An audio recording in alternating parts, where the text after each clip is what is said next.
The sitting is resumed.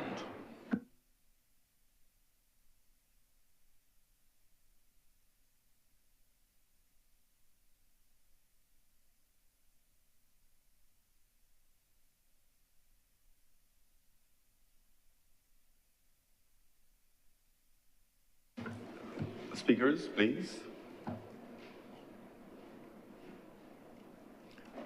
Senator Reverend Canon Dr. Rogers.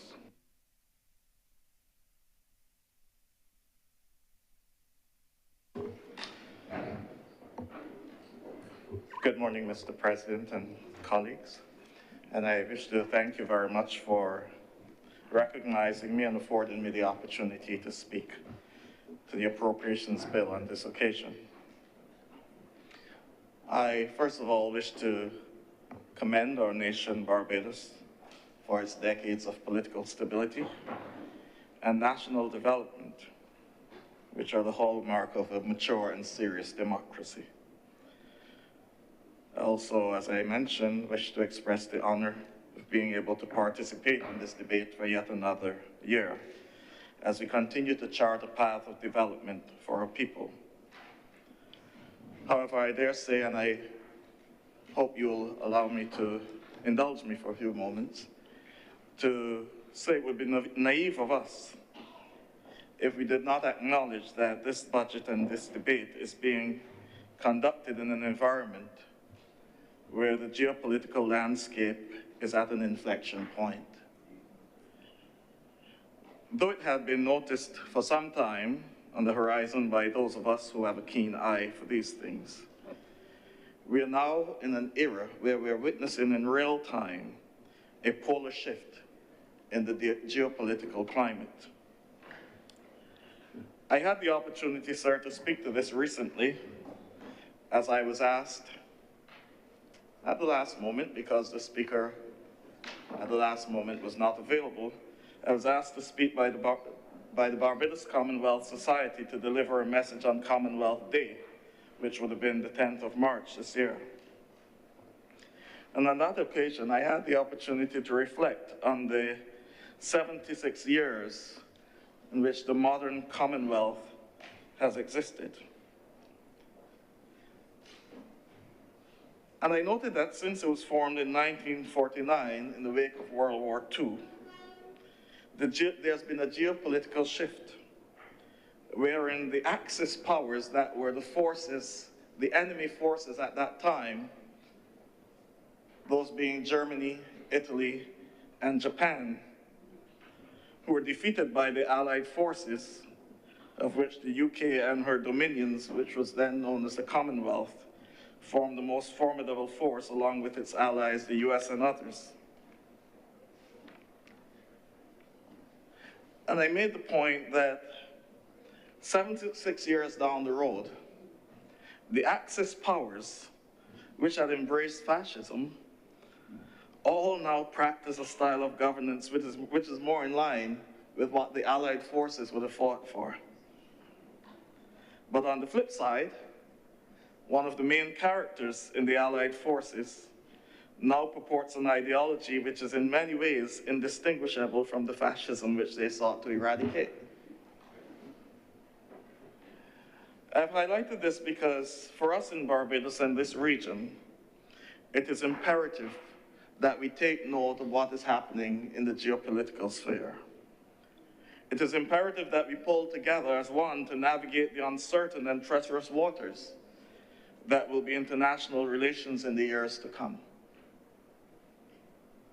We must present ourselves as a people with a right to be here, not as some would want us to present ourselves as beggars who must be eternally grateful for the bread that falls from our master's table. As one of our own cultural icons in this region told us, we've been trodden on the winepress much too long. It's time to rebel. But we can't allow ourselves to be divided as a region. As the mighty Chalkless would have said in his 1985 Calypso, all we have is just sea, water, and sand. He said on that occasion in one stanza, some of them Caribbean leaders to get Mr. Reagan's dollar, would denounce their CARICOM friends and neighbors. We are now in such a time. We are dealing with no Ronald Reagan, though. It's a time of small men, petty men, but with a lot of power in their hands. And therefore, we must be very careful how we negotiate and conduct ourselves as a region. But that being said, we cannot afford to cower. We cannot afford to cower to this power or this ideology that it purports. In fact, just as the ideology of the movement in Germany of 1930s and 40s had to be opposed, this one must be vehemently opposed. If we give an inch, they will take the whole yard, because expansionism is one of their modes of operation. And I use that within the context in which Paul Keynes Douglas said that Boopsie answered the question in the Queen's Show. Said Boopsie was asked the question, how many feet are in the yard? And she said, it depends on how many people are in the yard.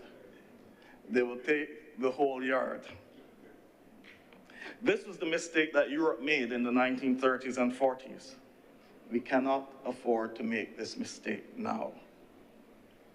Of course, it is dangerous, and it will be painful.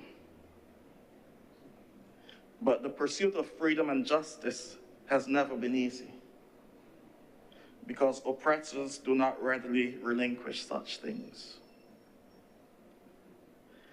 And as I said, we need not feel as though we owe any loyalty to anyone, because let us remember how these nations became recognized as great in the world post-1945. It was the US and the UK who had a sales pitch to the United Nations that they could be the world police, that they will look after peace in the world. And it was bought into through trust, because people bought into a sense of universal altruism, that there will be somehow a sense of disinterested righteousness from these nations. Of course, over the years, we began to see the sordid reality. A pivotal moment being when blacks were suffering at the brunt of apartheid in South Africa. In 1986, the leader of the United States, Ronald Reagan, the leader of Great Britain, Margaret Thatcher, and the Chancellor of Germany, Helmut Kohl, went to South Africa and refused to impose sanctions on the brutal and destructive regime there, prompting the Archbishop of Cape Town, Desmond Tutu, to say to his people, they have said to the 25 million blacks in South Africa that we are dispensable. They will not help us. And as far as I'm concerned, the West can go to hell. It may be that time for us. We are facing similar threats.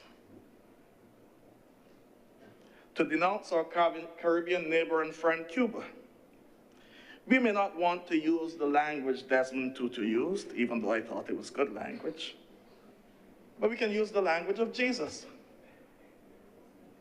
In St. Luke's Gospel, chapter 13, we're told that the Pharisees came to Jesus and said, boy, run, Herod wants to kill you. And Jesus told him, go and tell that fox that I have work to do. It is time for us to go and tell that fox that you do not own us. We're not for sale. You know, sir, we did not beg for their protection. We did not beg for their help. They presented themselves as the one who will uphold this ideology of altruism in the world. We did not beg them. We trusted them. We trusted them. The world trusted the pitch of universal altruism. If they have now shifted to a toxic form of nationalism and extremism, so be it. If they had told us before, I'm sure that we here in Barbados would have sorted out ourselves, sir. We could have developed our own protection. For one, I know we would not have gotten rid of the Trident. We'd have done some work and modified it. And we would have got something to patrol us. And it is rumored that one leader of Barbados once entertained thoughts of getting a fighter jet. And we had at least one, and we got the Concorde there. We could put in a little something and do something. Our boys here were making pipe guns for the longest while. We would have fixed up the harp gun and done something. We could. Of course, I'm being ridiculous.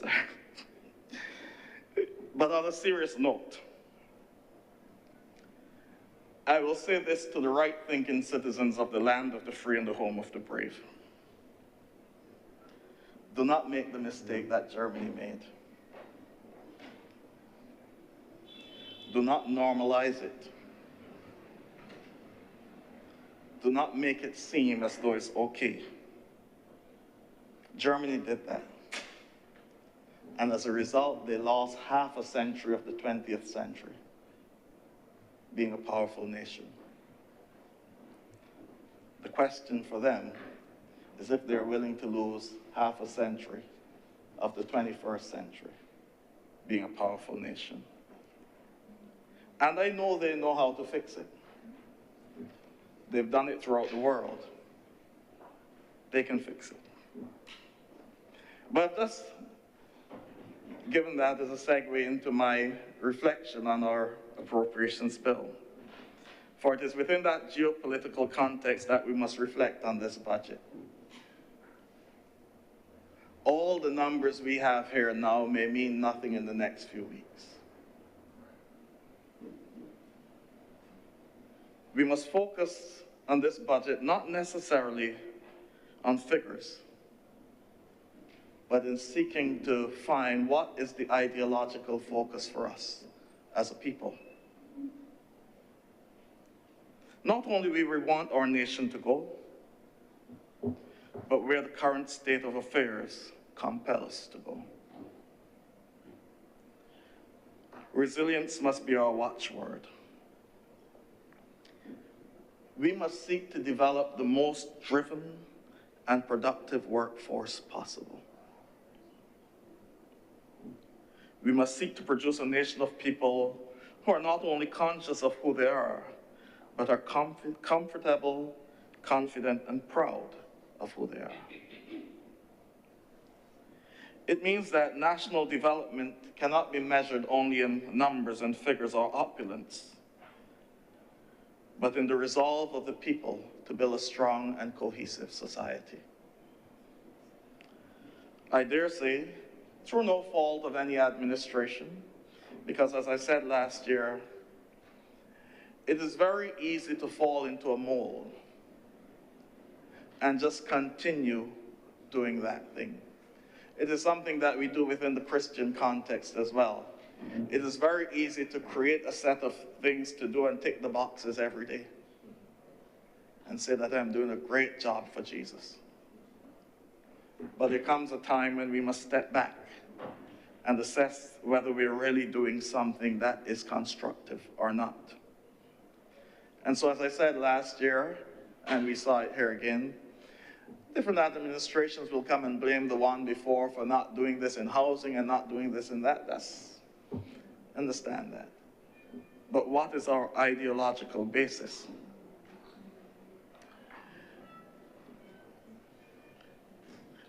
It is under this goal of building a cohesive society is under threat for us. It is under threat because, for the most part, as I said, through no fault of our own, we have defined success and development primarily in figures and opulence. The people of Judah once made that mistake in their own lives as well. When the people returned from exile in Babylon around the year 538 BC, it took them about 18 to 20 years to rebuild their temple and so on.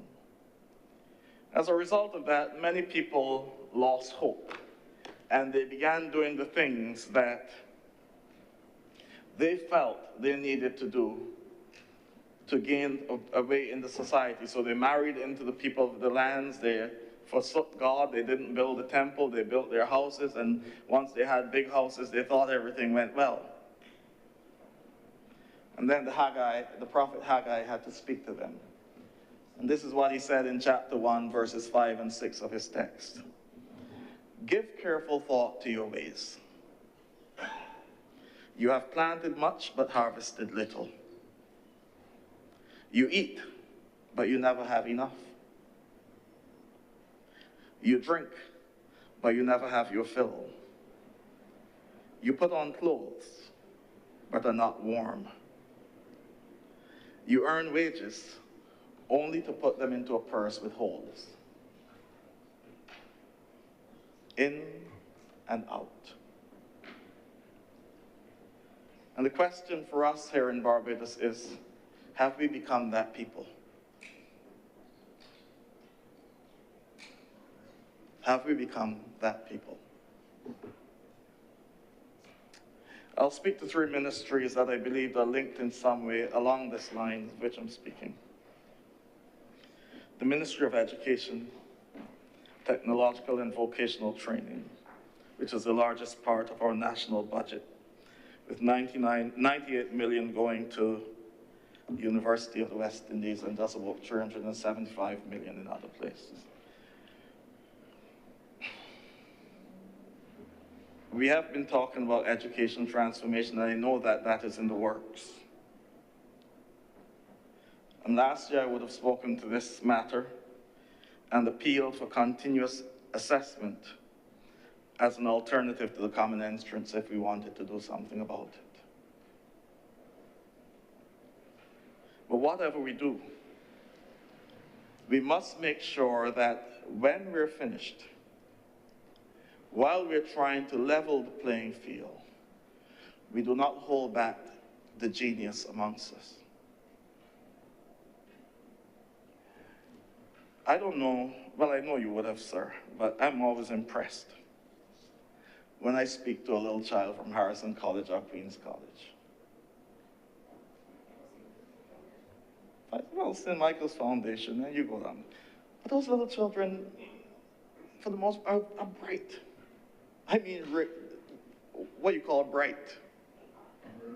Real bright. These children can sit down and have a conversation. An 11 and 12-year-old can sit down and have a conversation with you about world affairs and all kinds of things. Because they're widely read. And I don't want us to suppress that while we try to fix the other side. And in fixing the other side, sir, I happen to be on the board of one of the schools. I love my children, where children come in with 10% or less in the common entrance exam. And that tells us we have a problem in primary school, a serious problem in primary school. Because if a child gets to 11 or 12 and can't read, or something is wrong. And not all of them are special needs children. And that has been exacerbated by the COVID-19 pandemic, where we have a serious education gap among some of our children. Because all the laptops we provided and so on, if you live in a house where around you the block is next door, and the guy is blasting music every day, and you gotta look after the little brother or sister, and there's no food in the house to get anything, you have a problem. So a lot of our children develop serious learning gaps during that period.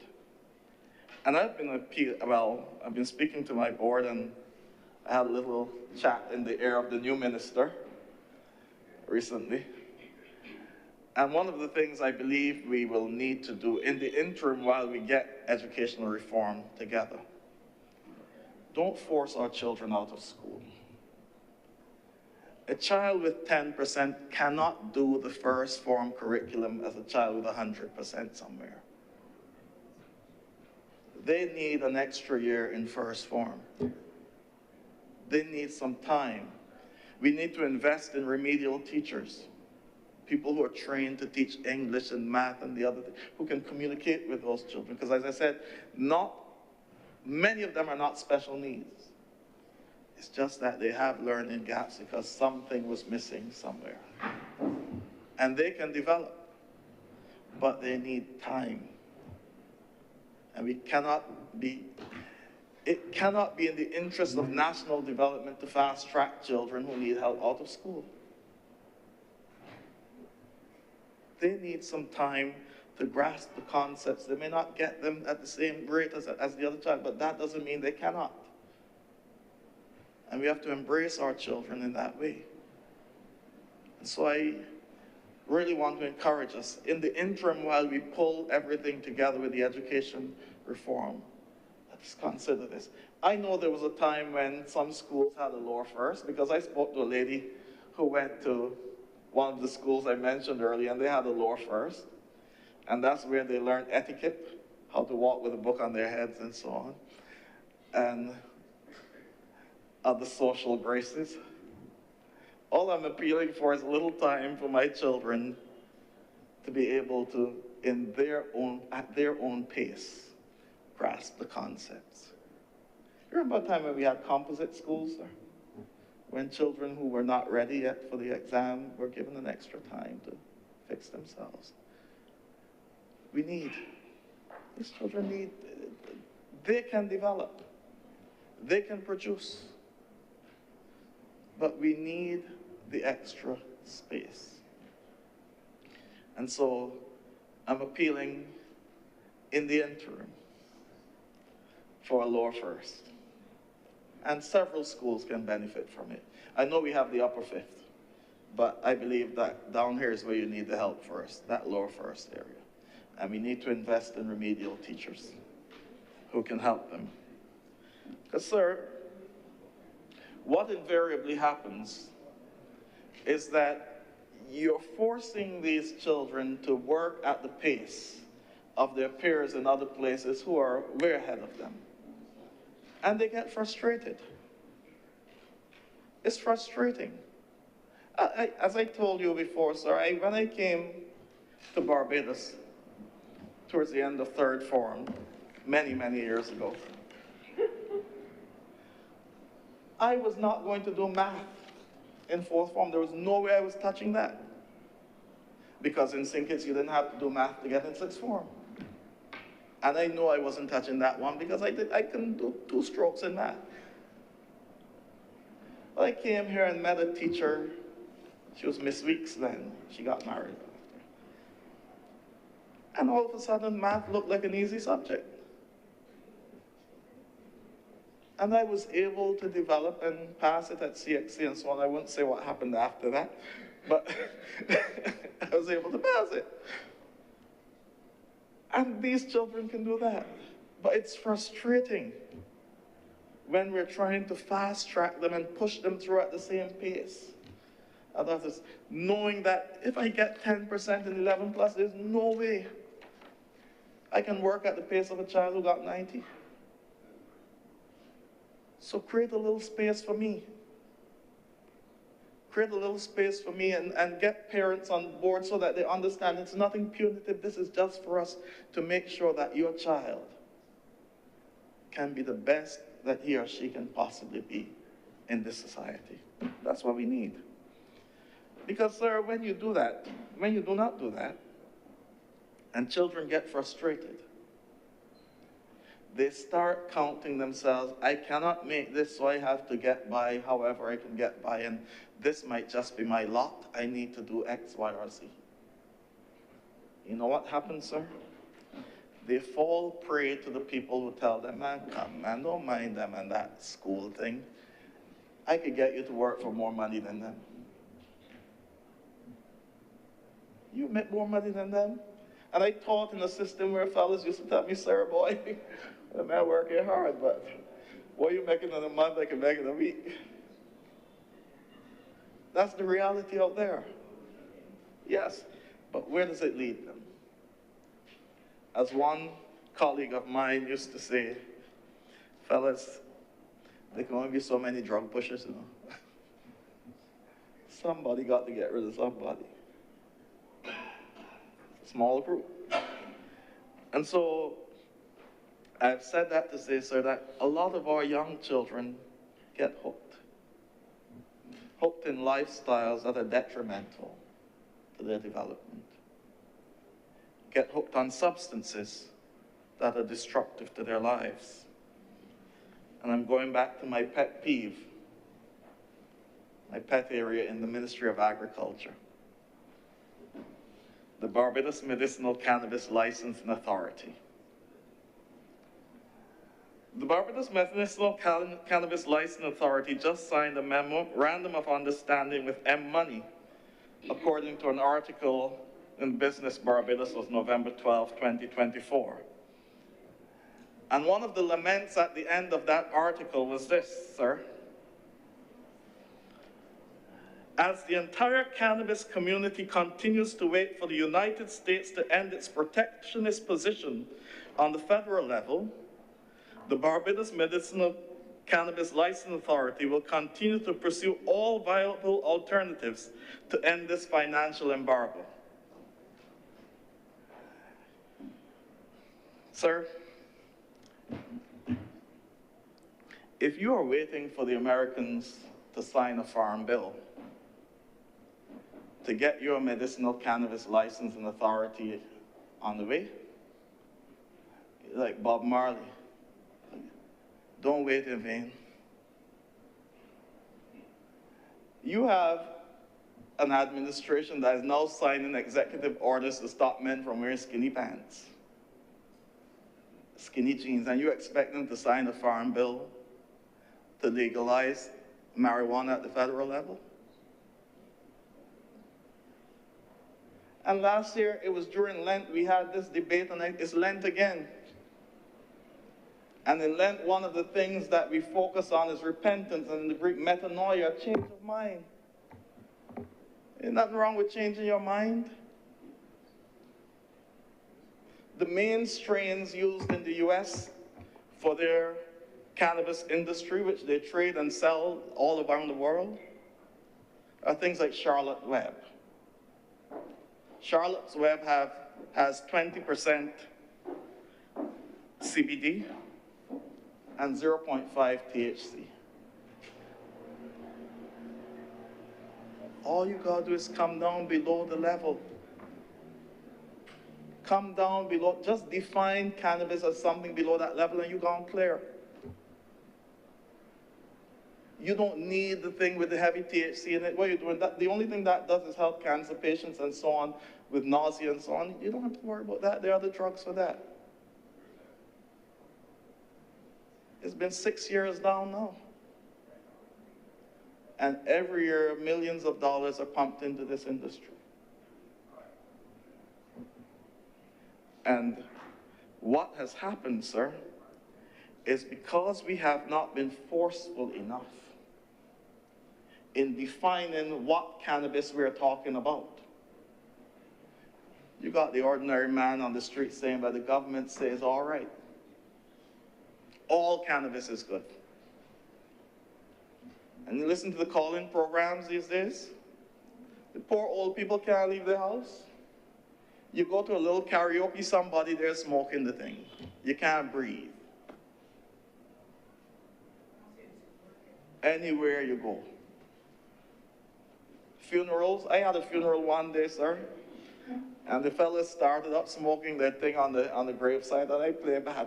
Listen, none of this here. All right, Pastor. But then the men like about 100 incense sticks. That's a different thing. I was playing my little steel pan one night down by my hall there, and I smelled this thing choking me. I reached through the window and tell the fellas, ease up on the thing down there. They say, what you mean, Rev, the innocents? I said, no, I use incense in church. I the innocents. But that's what you're getting. You see, because everybody feels now the government says it's okay, Bennett. That's not really what you want to say. That's not really what you want to say.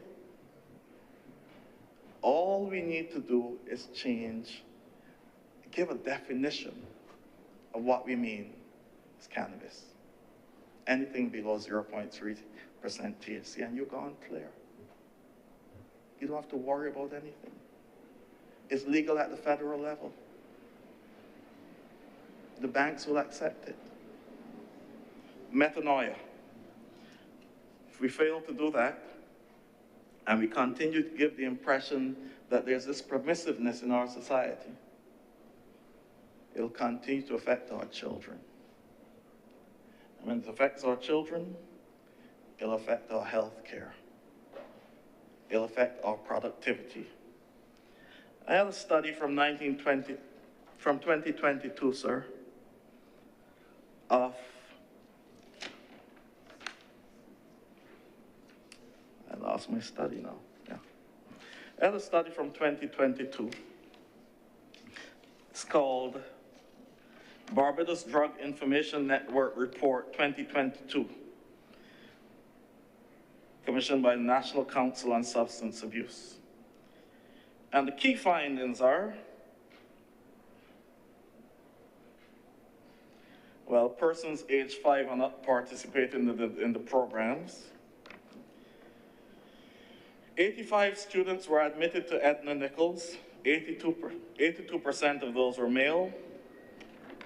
Of that number of students, 36% of them tested positive for marijuana use or had trace amounts in their systems.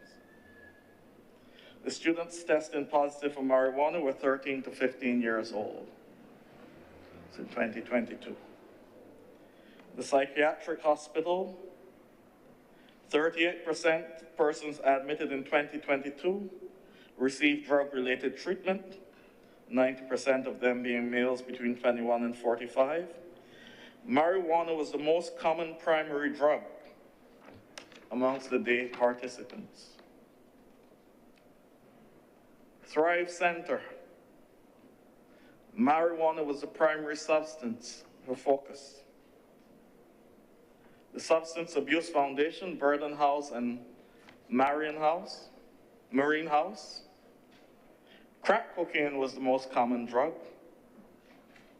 with alcohol and marijuana following after. Center for Counseling, Addiction and Support Alternatives. Marijuana was the most common primary drug, distantly followed by alcohol. The National Council on Substance Abuse. 50 persons received counseling, 48 of which were drug-related, majority being males 20 years or younger. Marijuana was the most common drug, distantly followed by alcohol and tobacco. We have a problem in our society. We have a problem in our society, and I believe that all these three areas are linked in some way. If we are going to weather the storms of the geopolitical crisis that we're facing, we need a strong society. We need a strong society, and so it means that we have to look at what is happening in education. We need to look at what is happening that is affecting the health of our young people. We need to look at what is happening. I haven't mentioned violence or anything, but we know that only too well. So at the time when we need to be most cohesive as a society, there are lots of problems under the surface that we have to deal with. And I dare say we must deal with them with a sense of urgency. Because as I said earlier, the geopolitical climate is such that everything can change within the twinkling of an eye. Because you're dealing with persons who do not seem to be stable. We have to be careful. And so I want to urge us as we continue our reflection on this appropriations bill. The figures are the figures. We have to provide money to keep these things going.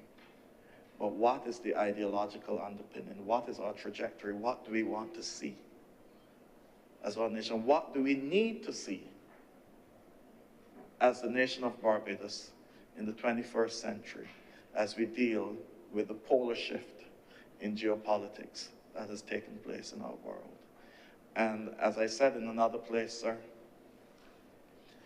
societies and structures are like a game of Jenga, for those who ever played that game, Jenga, where you have to take out a block and keep building. You take out the wrong block, and everything falls apart. And I fear that the wrong block is being touched right now. And Barbados must position itself to be resilient within. We have to position ourselves to be a cohesive society. We must also encourage our CARICOM neighbors to do the same. United we stand, divided we fall. And so, sir, I implore us all, not only as members of Parliament, but to all within the hearing of my voice, to hear the prophet Haggai speaking to us as he spoke to the community in Judah of his time. Give careful thought to your ways.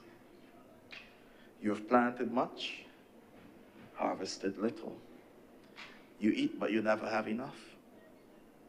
You drink, but never have your fill. You put on clothes, but are not warm. You earn wages, only to put them in a purse with holes. Is that us? I thank you very much, sir. Thank you very much, Reverend Canon Dr. Rogers.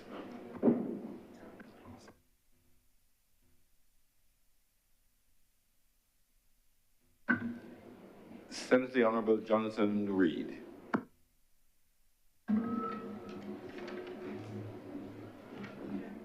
Thank you, Mr. President, for recognizing me. Clearly, I'm nervous first time around, no? Thank you, Mr. President, for recognizing me. Greetings to you. Greetings to all in my earshot. First, I want to thank the Prime Minister for the trust she vested in me, taking up this role. Those who know me know that I've been working with her very closely for the last 7 years. Work that's been rewarding, extremely difficult, and work that I could look back on fondly and apply so much of these learnings to the work that I'm now endeavoring to do. I want to thank my family, my wife Amanda, my daughter Zeta, and baby daughter Nayo, who have been strong in support and are allowing me to give up so much time and energy away from the family towards doing this work.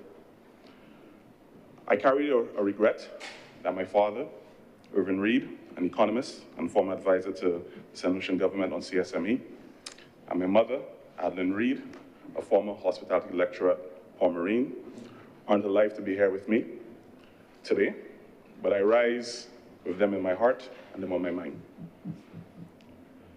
I want to thank, importantly, the people who are been part of the teams that I've got to lead, build, and work with over the last 7 years. From the teams at the Reclaiming Atlantic Destiny program, from the teams at Future Barbados, Supernova Labs, LifeStrand, Future City, and especially my teammates at the Prime Minister's office. At the end of the day, and after all this talk, the work is the work. The work is not going to do itself. I thank you for letting me push you all, and you're pushing me. I want to thank my colleagues in Cabinet, and I want to thank my colleagues in Senate who have all warmly welcomed me, many of whom I've assisted and worked with in the past. We are now at a different stage of our relationship, and I'm very much looking forward to collaborating in the future. I really do want to thank my new teammates at the Ministry of Innovation, Industry, Science and Technology for the warm and encouraging welcome.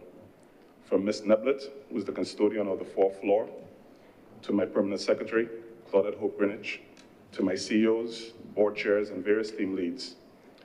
I hope we continue as we started, with care, with urgency, and ambition. I have a lot of plans for the ministry. I see MISS as the ministry of the future, as the ministry of possibilities. We are the bridge that connects today to tomorrow. We are the engine to shape and build an equitable, prosperous, modern, and values-driven Barbados. Our work influences all of government, all of industry, and all of society. This is an awesome responsibility. I'm completely confident that we have everything it takes to be the best performing and most dynamic entity in this country, public or private. I'm going after all my competitive ministries. They're coming for y'all.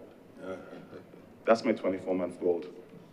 However, before we sprint, we must first learn to walk and walk well. From March to September, our focus is becoming a ministry that embodies positive collaboration and efficient delivery. We must first be collaborative and efficient with each other before we can be collaborative and efficient with the wider public and the private sectors. I'm very clear on the work in my mind. We must be and will be an exceptional service ministry. We are of service to others. We must and will be a ministry that drives up the level of public resilience and safety, especially on the digital front. We must and will build out the future economy of Barbados. And we must and will uplift the national scientific and technological capacity of this country. None of this will be fully realized if we don't build a ministry that teams don't enjoy working in, however. We will work hard, we'll push boundaries, we'll deliver for Barbados, but we must also take care of ourselves and each other. My Permanent Secretary and I have already begun planning ways to strengthen our internal culture, more social activities, more brainstorming sessions, more internal fun competitions, more shared meals, more collective well-being initiatives. A high-performing team is a happy and engaged team, and I intend for us to be both. Because at the end of the day, what is the point of governments or innovation or of technology? They don't serve themselves. They are in the service of improving and advancing life. As Mark Hill popularized the saying, Barbados is life, we must become masters of the life economy and all that entails. Before I get a little further, and I also want to do a couple of acknowledgements.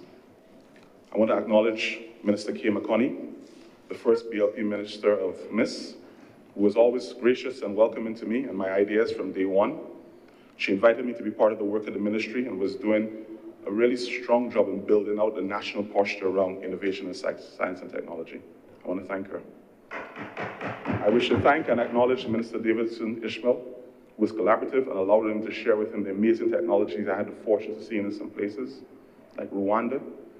He collaborated and ideated on the development of the GovTech agency, which I now have the pleasure of leading and expanding, and of course, his delivery of the modern national identification system. Thank you. I wish to acknowledge the immediate past minister, Marcia Cadell, from her assistance in the building out of her constituency manifesto as far back as 2008, to the many introductions to global contacts to aid her ministerial work. Minister Cadell at the time, Marcia was probably one of the persons I worked most closely with over a period of time. We are not where we need to be in terms of how far we need to go for better understanding of cyber technology and digital public safety, but under her leadership, we are much further than we were a year ago. So I want to thank her for the work that she's done and wish her all the very best. Finally, I wish to acknowledge Dr. Crystal Haynes. I didn't work closely with her on any project specifically, but every time I engaged with her, she was just classy and gracious, quick to compliment, quick to share. I appreciate what she brought to public space in the form of her dedication to key philanthropic projects such as the Lady Box project, which I think was pragmatic and fantastic, to be honest. I really did appreciate what she brought to the space, to be honest, older male-dominated space that sometimes can feel, well, a little boring. You do that as well, Senator. So I appreciate her perspective, I appreciate her style, I appreciate her passion, and I wish her and her family all the very best. Mr. President, the blunt reality of politics, like economics, are both sciences that revel in winners and losers. The entire construct is built on the power of scarcity. In politics, there's a limit of space and someone must lose for someone to win. The entire doctrine holds true as well to economics. It's my favorite social science, maybe because, as I said, my father was an economist, and I've read and reread the work of Adam Smith, my personal hero, Sir Arthur Lewis, Friedman, John Maynard Keynes. More recently, I've been really liking the work of Paul Romer and my good friend and Barbados' advisor, Mariana Mazzucato. I love all of them, but scarcity is a common theme of their work. Mr. President, I don't subscribe to the philosophy of scarcity. Rather, I'm from the school of Benjamin Zander and the art of possibilities. I deeply and unrepentantly believe in abundance and a universe of possibilities. We are surrounded by water, and as such, there's so much we can physically see. Added to the fact that as a direct result of the vile system of plantation slavery, us, the descendants of enslaved, have been hardwired to have an inferiority complex that is so deeply encoded in our DNA that after 60 years of independence and 2 years of being a republic, we are only now scratching the surface of the repair that we must do. Mr. President, the type of insularity, bigotry, racism, xenophobia that is unfortunately too commonly displayed, and all the manifestations of inferiority complex which I speak, a complex of lack. Perhaps this complex has slowed us down in our target of economic diversification and growth, Mr. President. However, the thing that I'm here most to do and most driven by is the action of creating things that are new, to create new opportunities for new people. Mr. President, I deeply connect with the demographic that Senator Boyce spoke to yesterday, the tens of thousands of young Barbadian professionals. Chronologically, I'm no longer one of them. I'm slightly outside the bracket now. I still claim them as mine, though. Anyone who knows me that knows that I'm all advancement of the young and the advancement of the new. I deeply believe in my heart of hearts, the fastest way to break and eradicate the inferiority complex is a fundamental mind shift away from a state of scarcity to a mindset of abundance and prosperity. Mr. President, when we unlock the mindset of abundance and possibilities, we start to realize that every single textbook in Barbados has been wrong. Barbados isn't 166 square miles. Barbados is 70,354 square miles. We're not a small ocean state. We're not a small island state, pardon. We're a large ocean state. The space that we own on this planet is larger than Holland, larger than Austria, larger than Switzerland, larger than Florida, larger than New York. When we unlock the mindset of abundance and possibilities, we realize that the census doesn't count this as a disservice. We aren't 270,000 people. We have the direct access of the ideas, the skill, the capital, the networks, the time of nearly 3.5 million people. The 270,000 Bajans that live here, the tens of thousands who live here who aren't nationals, the approximately 1 million who are first and third generation Bajans in the diaspora, and of course the nearly 2 million visitors who visit us annually for a day or more. That's our actual population. That's actually the team that we have. In preparing for this presentation, I read a little bit widely, and I stumbled on this beautifully written perspective from an African business executive that went like this. I stumbled upon it, to be honest. Gratitude is not just an emotion, it's a strategy. To truly appreciate what you have to protect it, to refine it, and multiply it. The moment you start taking your gifts for granted, you begin to see opportunities where others see nothing. This is the unseen wealth that surrounds you. Skills honed over the years, relationships carefully built, knowledge gathered through experience, and assets many would envy. Yet, familiarity has a way of dulling appreciation. What was once an achievement becomes routine. What was once felt like a privilege begins to feel like an entitlement. And so, without realizing it, you take it for granted. History is filled with those who lost everything because they assumed what they had would always be there. Athletes who thought their talent alone would keep them at the top. Leaders who believed that their influence was permanent. Innovators who stopped innovating. The world does not reward complacency. The world does not reward complacency. It rewards those who recognize the advantages and uses them wisely. Mr. President, if I'm being honest, it was a moment in life where I badly struggled with this mindset of gratitude. And this is why this passage resonated so much with me, quite frankly. I've been a hustling entrepreneur for 10 years. I ran a design firm, the company was doing well. The notion of getting a job when I was in my early 30s or my late 20s was so foreign to me. But the pleasure of serving the government and having a job during COVID, I woke up every day so grateful that there was a good government trying to do good by people, and it had the ability to receive a salary for the good work I was doing. That it taught me what gratitude truly meant. And I want to offer an opportunity for more people to feel that. Mr. President, when I started out in 2018 as Innovation Advisor to the Prime Minister, I would come up with all these bright ideas for global partnerships. I would hustle all these introductions with global executives. I'd get on the phone and I said, okay, that sounds great, but where's Barbados again? And at some point in time in my pitch, no matter what the topic was, I would always find a way to talk about Rihanna. We talk about energy and figure out a way to talk about Rihanna. Just that so they had something to connect with. Mr. President, 2018, and we gloss over it a little bit.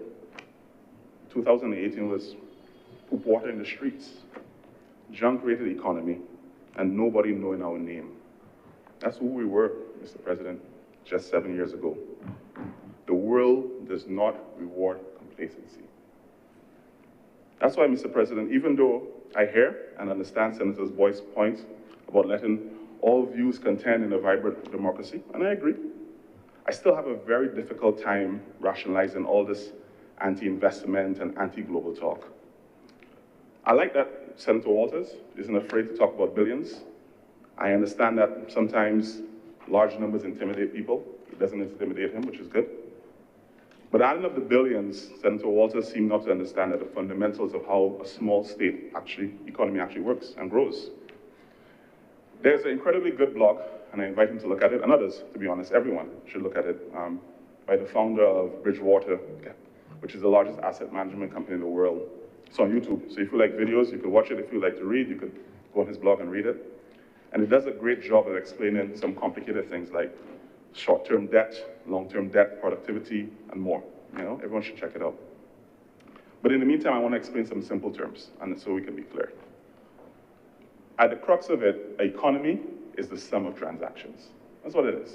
People buy and people sell, right? And a transaction consists of two parts. You have a buyer who's giving money, and a seller who's offering a good, a service, a financial asset. It gets more complicated, but that's the square root, really, all right? And so let's bring it down to basic terminology.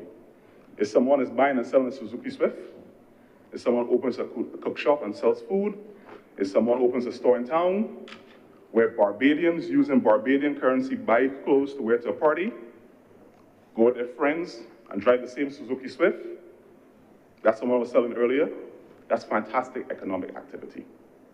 But in practical terms, it actually doesn't grow the economy. Now, economic activity is important and needs to be encouraged, and the dollar should circulate. But in talk about economic growth, it does not increase national revenue. And there needs to be an understanding of the distinction, right, between the two. So in really simple terms, I mean, this is very, very basic terms, there's two ways the economy actually grows, right? Money not originating from Barbados comes to Barbados and stays in Barbados, right? Two ways that happens typically, foreign direct investment or credit. Simple. The other way is that goods and services and products and ideas that Barbados makes are sold outside of Barbados for more than it costs Barbados to make them. That's how the economy grows. Really, really two simple things when you break it all down, right? So in simple terms, outside money comes inside. I don't have any other way to frame it than that. Okay? Part of the outside money coming inside, again, is credit. And I get it. Credit and debt is scary. I personally try not to, had a hard time when I was younger, grappling with this idea of personal debt and all those types of different things, right? It's so scary, people don't want to get involved in it because of mismanagement. But it's become scary to the public recently because, it had a government for 10 years who didn't understand debt, who mismanaged debt, who mismanaged credit. And I get that. But it needs to be a general upliftment of the understanding of the topic, certainly in this chamber, and then hopefully resonates to the wider public. And let me share how I think about it. Again, I'm trying to be straightforward and simple. You grow the economy by really two kind of breakdowns, long-term approaches. One, you have on one hand, in the short term, credit and external investment, and then of course, increase of productivity. Productivity is a long-term game. It takes a while, right? You have a growth cycle over it, and it happens over a longer period of time.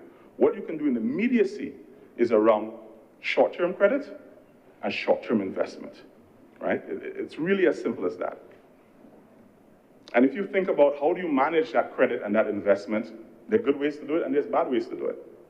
So if a fisherman borrows $1,000 to go buy my friend Pug and buy 2 pairs of Jordans in Roebuck Street, it's completely different from borrowing $1,000 to do boat repairs. Completely different use of the funds. So this boogeyman around credit and debt is really a matter of management. It's not a fear that if you borrow something for the purpose of adding new value, you actually increasing your level of productivity. It is completely different to borrow at a low interest rate to build a school from borrowing from your own reserves to pay wages. Completely different scenario. I would urge that if you're interested in doing better for Barbados, not just winning your little verbal spats, I would urge you to do the work, to learn the intricacies of the fundamentals of a good society, to learn how the economy actually works. I would urge you to, as Senator Boyce was saying yesterday, do the actual work in the workings of the margins, to see for yourself. And there are amazing tools at your disposal. You know, you don't have to go far. You have ChatGPT on your phone, I assume, that you could have said for yourself, okay, I saw $38 billion spent over 7 years at a certain margin of debt incurred for that $38 billion. Let me do a comparative analysis to countries that I have high regard for. United States, Germany, Singapore, Switzerland, Canada. And if you did that, you would realize that Barbados's money, actual money in the economy, to debt ratio is on par with the best of the best. It's on par with Switzerland, it's on par with Singapore, it's on par with Sweden, it's the same. 66% of debt to 34% of money. You can do it for yourself. I'll share it with you if you want, but you can do it for yourself as well. So when you talk about $38 billion in 7 years, you call the big numbers, but it's almost like you're frightened for the big numbers as well, because that's the actual cost of running Barbados. You know, that's it. So if you do want to take up a role in the government, as you say you do, and we'll see, that's the cost of actually running this country properly. That I understand that your party left, you know, the country in a state of pop-downedness, absolute abject pop-downedness. And so big numbers are not what you're accustomed to. I get it, I understand. But if I was you, I would spend my energy and time thinking about the ways that government could be the Barbados could be in a position to not only spend $38 billion in 7 years, but $38 billion a year. That should be the goal. That's what I'm here to do. How do we take it to a whole other level? Mr. President, I understand that Barbadians are deeply patriotic. I understand that, of course, this is a very, very good thing. I'm also intimately understand how easy it is to be previous incarnations of the Democratic Labour Party mistook insularity for patriotism. It's a difference. I still don't want them to resort to that again. Mr. President, I would hazard a guess and say, I don't know, I wrote down 99%, but it might be 99.9% of all activity that this island needed or needs is imported in some way or the other. Everything around us, every single component, from the fibers in Senator Cummings' amazing dress to the amazing varnish on this wood, everything is imported. Not a single item of food that becomes part and parcel of our daily lives, from the chicken that we like to eat, the pork, the sweet potatoes, the breadfruit, the mangoes, the squash, not the religions that we practice here on the island. All of those things are imported. The people were imported, right? So the relationship that we have with importation and the world needs to very much bear that in mind. You are an island. That's why this talk of not wanting officials to travel and not wanting Barbados to be this dynamic global presence truly makes no sense to me. I cannot understand it. It is mind-boggling. Because how are we going to grow the economy if the furthest we travel is with my friend Senator Nicholas to Pori Springs, or go Rodondo with my friend, Senator Blackman. How are you going to grow? How are you going to get money from outside inside if you just say inside? It's mind-boggling. It's precisely because you are small, you have an obligation to be incredibly active outside of Barbados. The world doesn't come to you when you're small. You constantly have to go to it to be doing business with it. That is the game. What is the point of all the counting of the numbers yesterday if we didn't talk about the 10x return on investment from the Cricket World Cup? I know that was Senator Walter's sweet spot for a while, but he made no comment yesterday when he saw the report, which is odd. What is the point of being all up in arms about the conversion of what now is a completely derelict property in Jennings Lane, where you have a global entity? What did you say that the balance was? $23 billion in assets? So large, successful, 22? 32, whoa, even better. $32 billion in assets, skills, technologies, people, goodwill, saying that they want to spend hundreds of millions of dollars to set up a regional hub, 100-room hotel, conference center, exhibit space, retail spaces, parking, all the range of different things. And your investment has to be a derelict piece of land? That sounds like return on investment to me. What is the economic impact of it? The thousands of jobs you're going to create. Yeah? And then more further, thinking about multiples of return on pieces of land that exist, that are dormant. Centers that are now used for the purpose of services that could happen further inland. That you convert centers that have local activity to spaces that have high earning global potential, where more jobs and more investment can be unlocked. What's the game you're playing? You want to play a game of stagnation and complacency, or you want to play the game of growth and prosperity? Mr. President, I'm confused by a lot of the conversations, and I get that different perspectives must collide, I get it. But if you are speaking, Mr. President, about economic growth and propulsion, then you have to be honest. The numbers don't lie. The numbers are the numbers.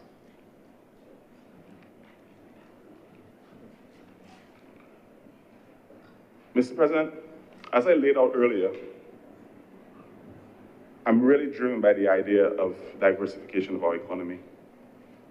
I want to take a bold entrepreneurial approach to how we do state investment and management. But however, even while you do new, you have to show up what exists, Mr. President.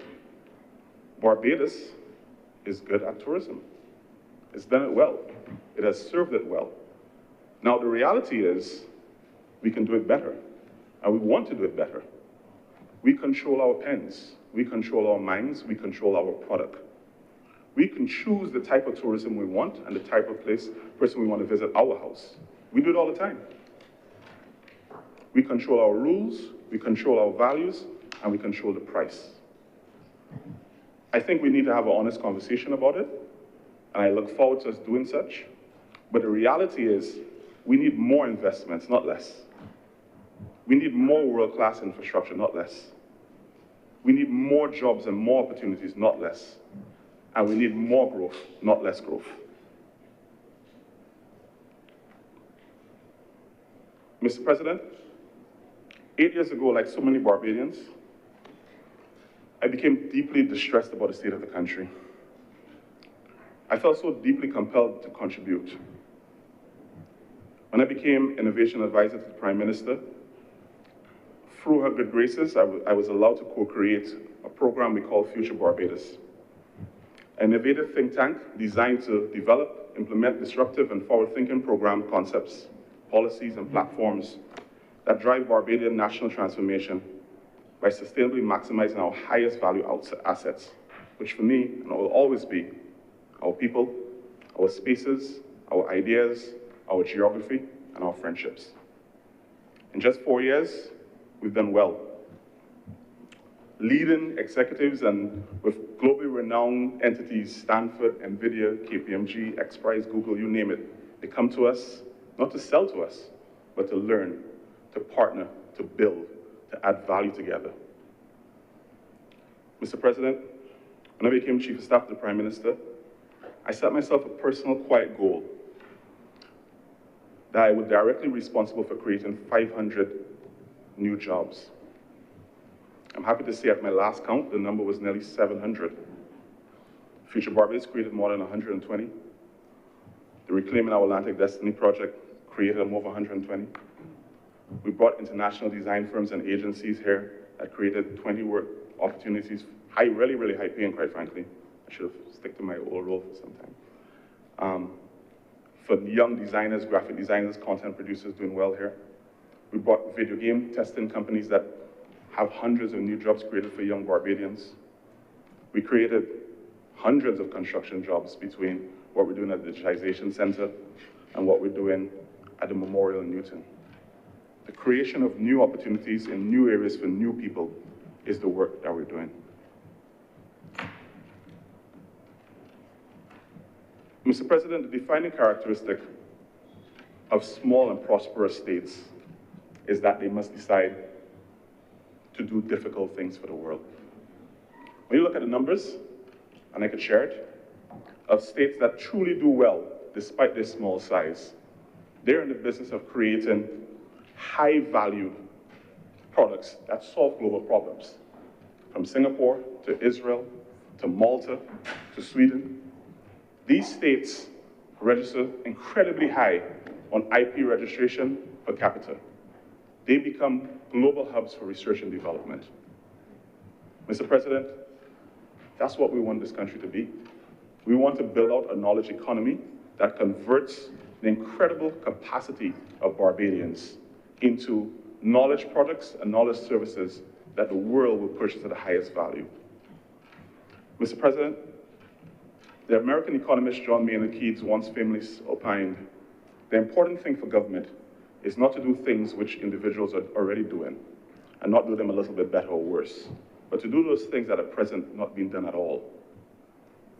Mr. President, I've set myself, my ministry, my teammate, my partners, a bold challenge, and I'm going to be so bold as to make it public. Over the next 5 years, the Ministry of Innovation, Industry, Science and Technology has to be the catalyst for creating 2,500 new high-quality jobs for young Barbadians and grow the economy into a 20 billion plus economy. That's the work. We have 4 main pillars that we think about this, how we get there. One, I mentioned it before, but I'll go a little bit more detail. The government, we have to become the government's premier service ministry, competent and collaborative. We have some core agencies which will do so, which will deeply resource, upskill their importance, and drive the work they do further. One, we live in a digital world with analog systems. It's the truth.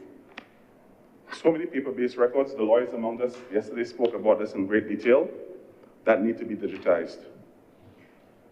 We've started doing some work in this regard, and that needs to be completely turbocharged. So we set a bold mandate of creating a new division that's focused specifically on digitization and do so at scale in a position to put us to a space where we become a data-driven and insights-driven country. That work has to be turbocharged, and it will be. 2, we have an efficiency unit within the ministry, and they're the team that go in, figure out what are the processes that exist, what are the laws that already exist, what are the procedures, how can you streamline those things to make them faster, what can you eradicate. They're the ones that did some of the work initially around the police certificate of character, Mr. President. But their work needs to be scaled. The government has hundreds, if not thousands of processes that in many ways bear no relevance to how people want to live their lives, right? We need to be moved from a state of thinking about, quite frankly, Senator, ease of doing business to pleasure of doing business. We want to make it that easy for people to do what they want to do and how they want to do it. And that can't happen if we don't go through the process of streamlining the work of the government. One of the interesting agencies under the ministry that I must admit at first I didn't quite understand how to handle, but having an incredible conversation with its CEO, Hayden Ryan, the Barbados National Standards Institute, and the chair, I got so excited by the potential of it that if you say you want to be a world-class country, then world-class is a standard. World-class has a measure. So I said to him, what would it look like what's the highest standard of operations? He says, ISO 9001. I said, okay. So if the goal is to have an ISO 9001 country, because that's your highest standard, that's world-class, you need an ISO 9001 government. Now, before we get there, why don't we start for ISO 9001 ministry? So I set him a challenge and his team of preparing a plan where the ministry becomes an ISO 9001 certified ministry in everything it does. Response services, quality of advice, product delivery, infrastructure management, the whole 9 yards. We create the blueprint under which world-class looks like for a government, and then we share it with all the colleagues and we share it with the country. We become a lab for what that means. And you don't have much time to do it. I gave him 100 days. Finally, and critically under this idea of service ministry, is the GovTech agency. I'm very excited by it. I think there needs to be an honesty of, there's the rapid pace of global skills in the technological space that are mind-blowing. You spend a week out of reading the technology blogs and you miss so much more developments in large language models and AI and all those range of different things. It's going at a frightening pace. And to have an entity that is nimble enough to get the skills on demand that it may need, wherever it may connect those skills with, at a price that is competitive, to deliver high quality value services, I think is an extraordinary opportunity to really catapult Barbados forward. Yeah. There's an opportunity, I believe, to drive a level of innovation that Barbados hasn't experienced before in short order. And I'm looking forward to working with the GovTech team to execute it on that. The second pillar towards this large-scale growth and jobs opportunities, in my mind, is really a focus on public digital resilience and public safety. Cybersecurity is a big word, and we get nervous by it because we're all affected by it. Just recently, prior to this role, I got this very random email and I had to call an expert to help me through. We're all susceptible to it. But the reality is that we're not going back. We all have our tablets, we all have our iPads, we all have our Amazon devices in our house, we all have a phone and connection to advanced technologies. That puts us at risk. And because we're small, we have a particular level of vulnerability because we don't have at our disposal large amounts of the skill sets that we need to be able to protect us. That's the reality. Unless we shift the reality. Unless we think of ourselves not just as the skills that we have on island, but think of ourselves as a global hub for public digital resilience. What if we crowded in the best technologists, the best cyber experts on the planet to operate and reside from here? That they build their software from here, they establish their logistics hubs from here, they set up their schools from here, and from here, we service the rest of the region and the world. That's our plan. We are going to invest heavily in the creation of a command center. We're going to invest heavily in the creation of a response team unit. We're going to let opinions contend and figure out the best path towards securing our borders and securing our people. But we'll do so to optimize the opportunity to get return on our investment by converting these skills into an opportunity for services to the world. We are going to turn digital resilience into a business. The ministry has under it a wide variety of areas of interest, and this, in the interest of time, I'm going to speed through some. Telecommunications, massive. The Prime Minister, or rather the Minister of Finance, who did a fantastic job in preparing the budget, already spoke to the idea, to the plan to roll out 5G technology in Barbados, starting from this year.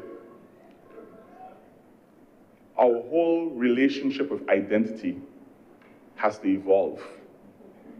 Our whole framework around digital trust has to evolve. So the work started with the National Identification System has to evolve and go even further. As does our relationship with data.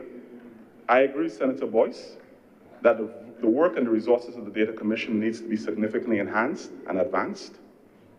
We started a conversation and we need to go a lot further. And how do we leverage data not only to protect our citizens ourselves, but leverage it to grow our economy? Advanced economies are driven by insight. Insight comes from individual data. Individual data needs to be protected, but it has to be done so in a way that leverages opportunities to allow our economy to grow, our businesses to grow, and for Barbados to be more competitive globally. That's the game. That's the balance we have to play. We have to convert issues and fears that we have to be areas of strength. We have to convert the gap that we currently observe by crowding in technologies and skills to build out this notion of resilient industries. Mr. President, the future economy is the part that I'm probably most excited about. I mean, it'll come to no surprise to anyone who knows me. But as we build out the future economy, we also have to advance what is. We have existing and established, and in many ways a good industrial sector. But we have to fully become in the business of exports. We have no choice. We have to renew and scale the Barbados manufacturing sector, creating competitive and export-oriented industries, delivering double-digit volume growth per annum over the next 5 years. That has to be the goal. I particularly have 3 areas of strong interest I think that we need to focus on. One of which being the nutrition and food processing industry. We are good at that area. We present jams, jellies, pepper sauces. We know what we do. Chicken. But we have to become world-class at it. And we need to become good at it, not just for the purpose of exporting, but exporting in a way that earns so much capital that we are able to significantly and positively impact driving down the local cost of it. There's a balance that we can play with managing the rules around WTO's regulations, that we have to learn how to thread that needle, but we can do it because the direct impact on the cost of these goods, as well as the benefit to us from a health perspective, is so significant that it's worth the effort. Secondly, Prime Minister talks about it quite a lot, Mr. President, being a global logistics hub. The geographical location of our island is perfect, and that's why we were a base for the British Royal Navy. We need to leverage that fact that because everything is imported, the planes with their cargo sheds leave largely empty. The ships, when they bring their goods to us, they leave largely empty. We have a logistics arbitrage that we could take advantage of if we position ourselves as a global hub, or at least a regional hub, for key goods and services. That work has started, and that work needs to advance. Finally, Mr. President, rum industry. We invented rum. We did it. The goal has to be to significantly increase in the levels of exports in rum. And discussions are on the way regarding rum GIs and other strategies. The goal of the ministry, in collaboration with other ministries, would be to bring all players to the table, have strong but cordial relations and conversations, and create a strong plan of driving forward Barbados' exports in this critical area. The last area of deep interest really is around, and it's Senator Blackman's former pet area, over the idea of the knowledge economy. And our vision to transform Barbados into a premier hub for innovation, digital business and services for the Global South. A hub for digital financial services, a magnet for top global talent, a center where amazing technology thrives and can be deployed, and a champion for inclusive, sustainable growth. We have a vision for Barbados to become a hub of hubs. Our R&D epicenter, and you've seen some of these initiatives already launched through biomedics and other key partners. But over the next 100 days, the ministry is going to launch 7 more such labs. One, a partnership with a lab in partnership with the University of the West Indies to create an advanced artificial intelligence and mathematics lab that helps and works with the ministry to solve difficult computation and analytical problems. 2, a design industry lab in partnership with Sir David Ajay and his firm to create an industrial school lab. Thirdly, and one of particular interest to me, Mr. President, is a cricket lab. Now, not cricket lab how it sounds, but bear with me just a little bit, let me explain. We didn't invent cricket like we did with rum, but we certainly mastered it and took it to a whole new level. We hosted 3 World Cup finals. When the ICC names its top 11 world for all time, 2 of them were Barbadians. Malcolm Marshall, and of course the incomparable national hero, Sir Gary Sobers. Today, I don't know any endeavor that creates more global wealth for young Black Barbadian men and women than cricket. Cricket is, in many ways, our tech industry. Thus, in partnering with the Royals Cricket Group to position Barbados as their global hub for science and technology and research, we'll create a lab where scientists and technologists build on all components of sports, whether it's nutrition or hydration science or sleep science. We had an incredible conversation yesterday with a prominent female cricketer who was talking about females' health related to sports. Never thought of it before. How do you build a space where experimentation, new discoveries, data, new technologies and products can be launched on top of a platform that the world already knows, which is Barbados Cricket, offering new products and services and job opportunities to new markets. In addition to this, we're going to launch an Island Impact Innovation Lab with KPMG. One of the difficult things about my previous role, Mr. President, is you'd be inundated with all types of proposals, all types of ideas, and many of which, to streamline those ideas, I would always ask, why did you choose Barbados? Why here? And we became really good in the office of drilling down. Why would someone choose to work in Barbados? Do you align with our values? Do you see people the way we see people? And that's some of the core questions that we ask these global partners. Do you really believe in the values that we believe in? And in KPMG, the relationship started with one of the global partners who runs their ESG service. And he deeply shared the values that we have of propelling humanity forward, using technology, using investment. And together with him, we put together a team that focuses on finding amazing investment for amazing technologists, bring them in here, and leveraging Barbados as a platform for where these things can be deployed, invested in, and then scaled to the world, to the benefit of Barbados, as a stakeholder and an owner in the long-term opportunity. I listened to Senator Boyce yesterday talking about investment opportunities, unlocking all the capital that may lie relatively dormant on bank accounts and credit union accounts. And these type of platforms then will unearth huge opportunities for investment at scale in Barbadian capital and taking advantage, and truly then thinking about the government, the state, as a tool for entrepreneurship and investment. We're going to spend a lot of time over the last 2-3 years nurturing very strong relationships with, Mr. President, one of the technology epicenters of the world in Silicon Valley. We were able to, as I discussed earlier, forge strong relationships with the largest firms on the technological side, but we were able to form very strong relationships with firms on the investment side. There's a very prominent venture capital firm that we'll present shortly that is advanced on the setting up of a very specific Barbados-based fund for health tech innovation and investment.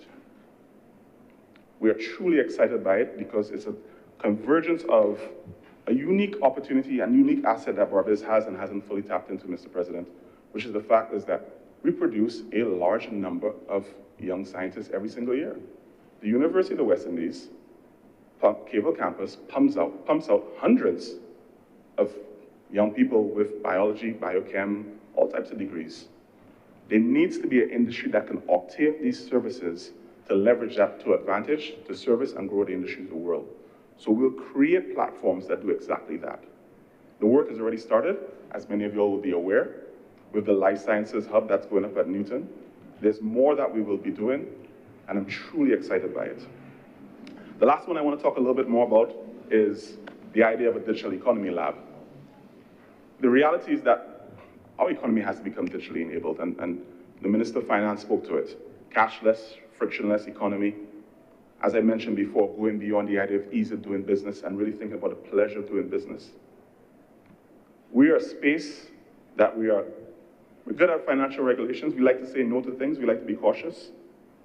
How can we use that caution and that ability to be good regulators to our advantage? How can we become best in the world of it? I have an ambition to develop an international digital economy hub from which leading global entities can come for the best advice, the best regulation, and a safe market to deploy into. Mr. President, I did connect to Senator Rogers' contribution and his call for a central ideology. I do differ with him, though. I must say I didn't love the use of the language of the other side. I don't think there's any other side. I think it's one team. I think Barbados has to be about the all. Barbados is life for all. I think we have to think of all of nation resilience, all of nation well-being, all of nation prosperity, and all of nation joy. I think Barbados must be a space where we think, we cultivate, and we manifest joy. Too much of the time we speak about squabbling over difficult things. When the work is the work to drive a quality of life forward for all, to the benefit of all. And that's the work that my ministry and I commit to as long as I'm in this role. Thank you, Mr. President.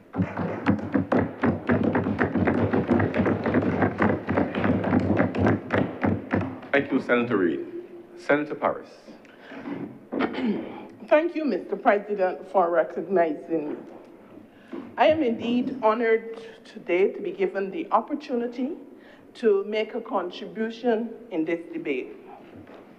In supporting this appropriation bill, I'd like to take the opportunity to thank all Barbadians for staying the course with the Barbados Labour Party in 2018 and 2022. Despite facing some challenges like the ashfall, a freak storm, Hurricane Elsa, COVID-19, and more recently, Hurricane Beryl, through it all, we were able, I do not listen to asides. Through it all, we were able to navigate these challenges, and much was achieved that benefited citizens of this great country. Mr. President, I would like to start my presentation today with the Transport Board. In these estimates, provision is made for the purchase of 30 electric buses, and they will be arriving in Barbados in May 2015 from the People's Republic, 2025, from the People's Republic of China. But, Mr. President, it does not stop there. An agreement in principle was made to procure an additional 31 electric buses, and they will be arriving in Barbados in December 31st, 2025. Mr. President, when we add these electric buses to what we already have, it will increase the fleet of electric buses to 120, the largest fleet in the Caribbean. Yes. And this is something we should all be proud of. Mr. President, we are also going to be working at increasing the number of TAP vehicles to a maximum of 200. And this will give us a total of 320 vehicles that will be made available to the commuters of Barbados. With this increase in public transport, commuters will now get around this country faster. Mr. President, I was made aware, and this is something that I'm very concerned about, that TAP drivers are constantly leaving pensioners at bus stops. Some of these drivers, when they stop at a bus stop and they see pensioners waiting to board the bus, they say to them, "No pensioners today." Mr. President, this is something that I'm appealing to cab drivers who are guilty of doing it, to desist from doing it. Most of these pensioners have made a significant contribution to the development of this country and have toiled long and hard. The top drivers are not being paid by the pensioners as they enter the bus, but when they make a claim to the transport board for the number of pensioners they have on board, they are being paid by the transport board. These elderly persons are our nation builders and should be respected. May 2018, when we became the government of Barbados, at the Transport Board, there were 43, and I repeat, 43 buses providing transport from Pike Corner in St. Lucie to Bayfield in St. Philip. Now we would understand, and those 43 buses, those were provided under a Democratic Labour Party government.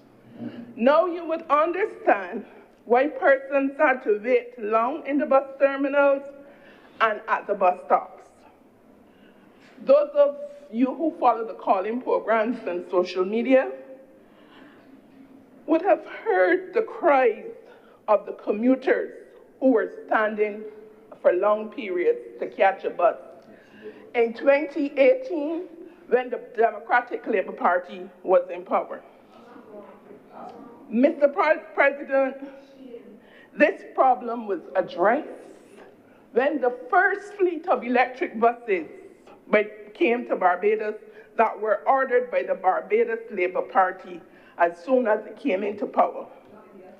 However, I would not stand here and say that we are not having challenges, but where we are having, what challenges we are having pales in comparison to when we had the 43 buses. And we brought the buses in August 2020. It was one of the first things that this government did. Mr. President, we have come a long way. Thanks to a caring BLP government and complaints on the calling program, quite contrary to what Senator Walters said yesterday, and I follow the calling programs because it's part of my job. I follow social media, and we have seen the complaints reduced drastically. Sir, the increase in the fleet by December 2025 is timely and would address any challenges commuters might be presently experiencing. Mr. President, the installation of hardware for the cashless system, something that we were all calling for, something that is necessary at this time, has been completed. And pensioners have started to use their ID cards to tap and board transport board buses. We are pensioners with all ID cards. We are enrolling them so that they can tap to use the buses as well. Students from 2 secondary schools in Barbados received their cards, and it is expected that the full move to the cashless system will be completed by the first quarter of the new financial year. Continue to take note, Senator Walters. Mr. President, I see the implementation of the cashless system as a step in the right direction at this time. No longer would commuters have to worry to get the bus fare to be able to get on the bus. They can top up the cards and travel. It will accept pensioners and cards. So this cashless system provides a safer operating environment. I was told that presently some operators of the privately owned vehicles have stopped working late because they are fearful of being robbed. We know the operators have to protect themselves, but when they stop working early, they have to give consideration to the fact that there's still persons who want to get out of Bridgetown, who want to get home. So the cashless system would eliminate this for the persons who are left stranded after hours. Something that this government believes in, transparency and accountability, and this cashless system is going to provide that. No longer would persons have to walk with cash, transparency and accountability. And it does not stop there, Mr. President. A mobile app. We travel all over the world and we know when buses are coming, and a mobile app will be created that will allow commuters to use their mobile devices to determine when the next bus will be coming on a particular route and where it is presently. This app will be created to allow persons to plan their business properly. Mr. President, we've all welcomed this new app. You would say it was long in coming, but I do believe that nothing happens before the time. I'd like to take the opportunity to thank the management and staff of the Transport Board for working on and beyond the call of duty to ensure that the cashless system was implemented in a timely manner. Mr. President, I now turn my attention to the Ministry of People Empowerment. And this ministry continues to deliver to the people of this country who are in need. And the minister and his staff must be commended for their hard work as they seek to make a difference in the lives of people. The Community Elder Care Program has made and continues to make a significant contribution to the health and welfare of those persons who have contributed mightily to this country, to the building up of this country. As of January 31st, 2025, there were 867 persons who were enrolled in this program. This number fluctuates from month to month and has reached a maximum of 965 during the past year. Mr. President, the success of this very important social development initiative is seen in the number of seniors whose physical and emotional well-being has shown very pleasing levels as within weeks of their enrollment into this program. Caregivers, companions, along with their supervisors, benefited from training through the National Training Initiative during the last year. Plans are in place for continuous training during this coming financial year. Caring for our elderly and vulnerable persons is not a simple undertaking, since it requires patience, understanding, and skills. The caregivers are making every effort to ensure that the people under their care are cared for and they do everything to make them comfortable. Mr. President, I am a fan of Q in the Community, which is hosted by the Caribbean Broadcasting Corporation every week. This queue in the community is attended by persons from the older demographic. It allows them to go to queue, interact with their friends, showcase their beauty because they are all well dressed. It shows the culture, history, and stories across Barbados.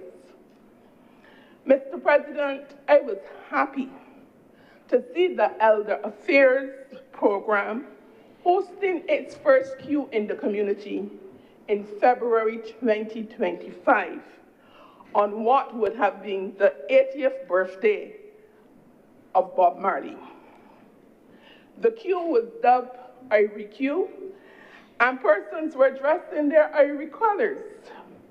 I enjoyed seeing them doing the line dance and dancing the oldie goldies,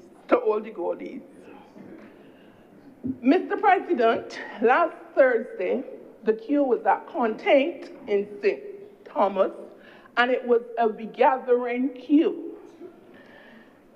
The persons attending, the seniors attending, received haircuts, they had pedicures, manicures, and all of this was sponsored by the Ministry of People Empowerment. Mr. President, the regathering queue in Content was according to the young people birth. It had lots of people and it was a regathering event.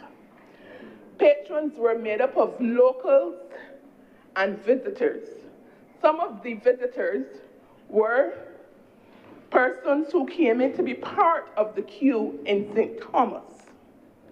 And I noticed the vendors were selling, plying their trade, they were selling food, fish cakes, chicken wings, and selling their drinks, slushies, and popcorn. They were very busy. These are all small businesses who are benefiting from the regathering queue. Yes. And from the regathering queue. Mr. President, I am sure, like me, you are familiar with queue in the community, and I can attest to watching the seniors having themselves a good time. At the regathering event in Archers Bay that was well attended, and it was a good event, the vendors were sold out very early. Some of them, I believe, underestimated the crowd, and the same thing happened at Spike Song Alive, the regathering event. I went into one of the many restaurants that was open at the Spike Song Alive around 4:30. When I went in, the waitress handed me the menu, and I called for 2 items.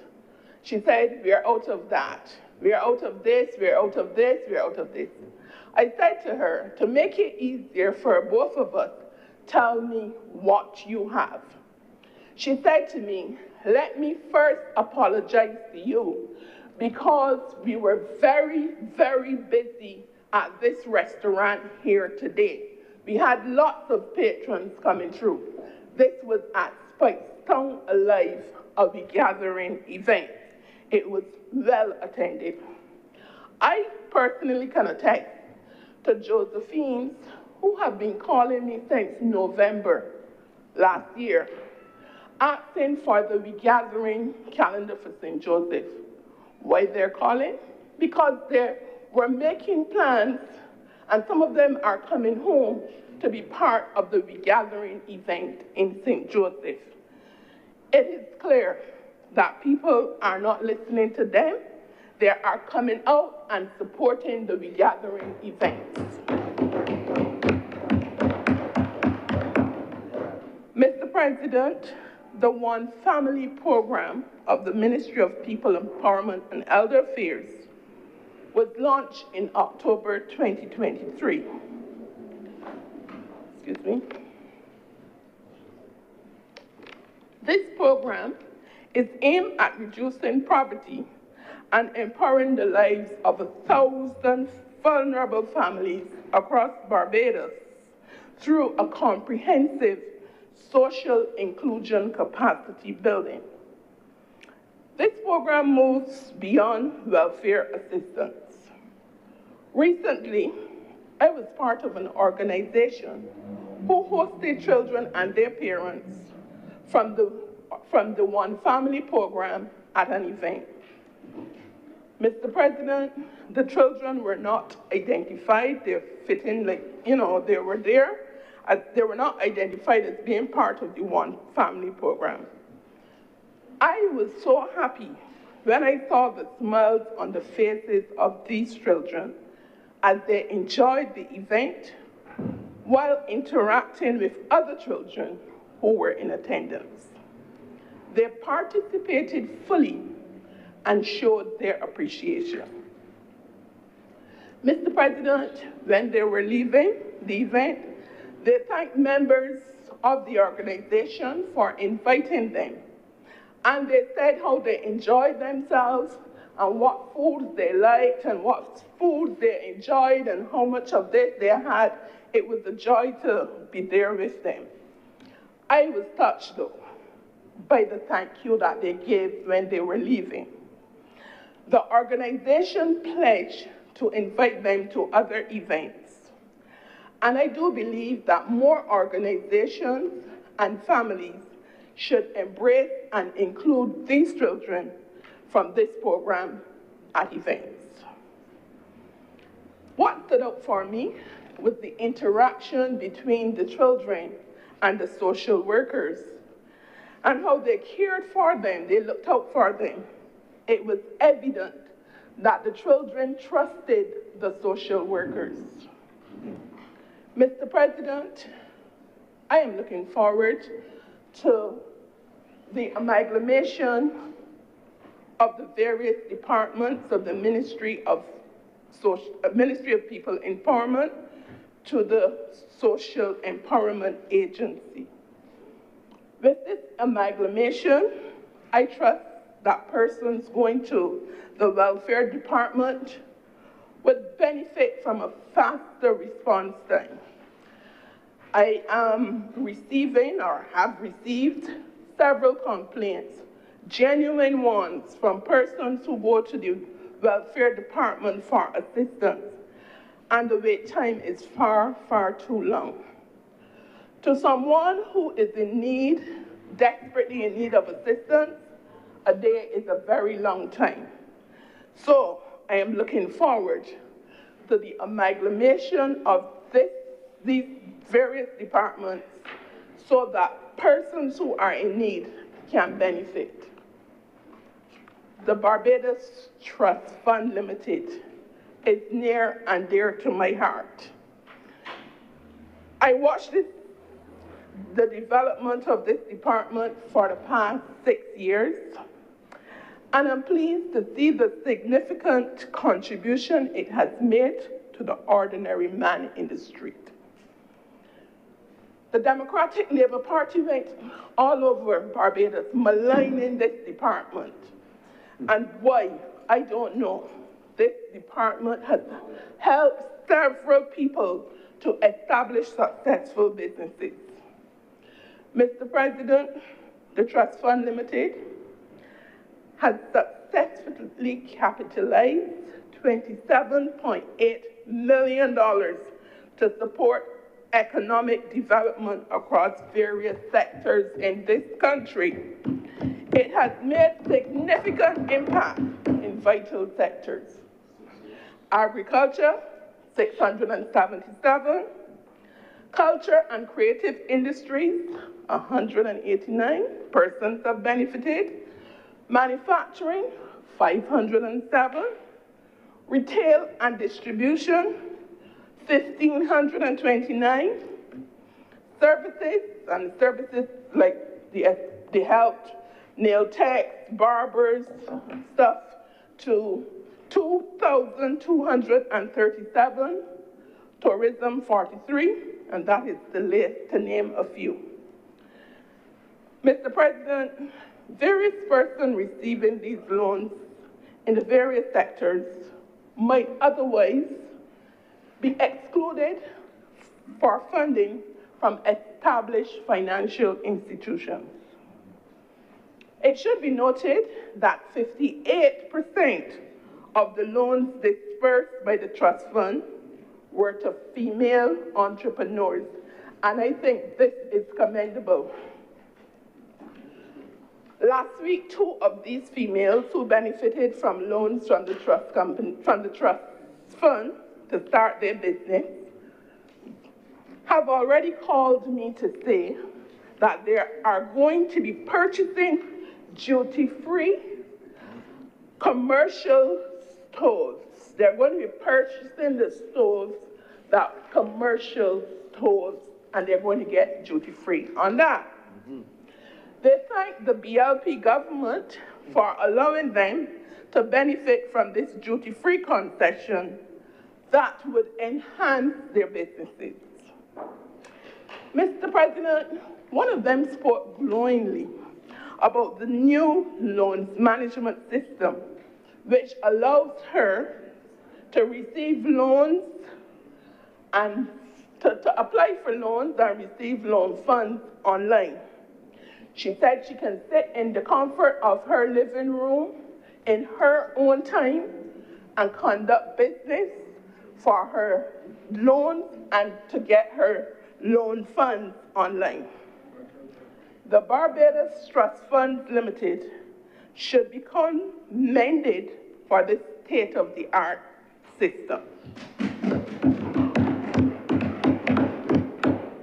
Mr. President, a cooperative was formed by the Barbados Trust Fund in April 2023 for some of its clients. It was established with 13 people and 10 businesses. Space is rented to members and non-members. The cooperative has access to storefront at Haman's Market that sells only Bajan manufactured products.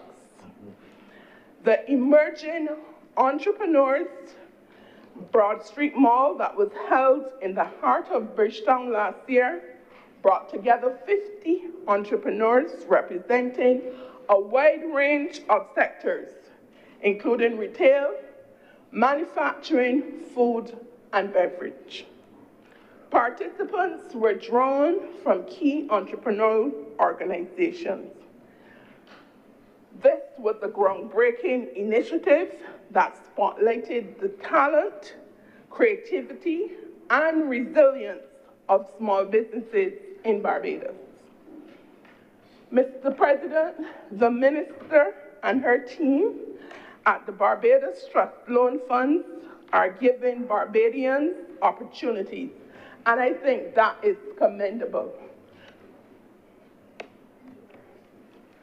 Mr. President, for those persons inquiring about the financial statements of the Trust Loan Funds, they went to a political meeting somewhere in St. Michael Central, and they asked for, when are we going to hear about the Trust Loan Fund financial statements? I want to stand here today and say to them, and that financial statements for 2018 to 2021 are completed. The financial statements for 2022 and 2023 will be completed by the first quarter of 2025 to 2026. And financial statements for 2024 should be completed by quarter 4 of the financial year 2025 to 26. Mr. President, through you to Senator Walters, it will not be a case of the Transport Board under a DLP government that failed to produce financial statements for 7 years prior to 2018. The Transport Board is currently up to date with their financials.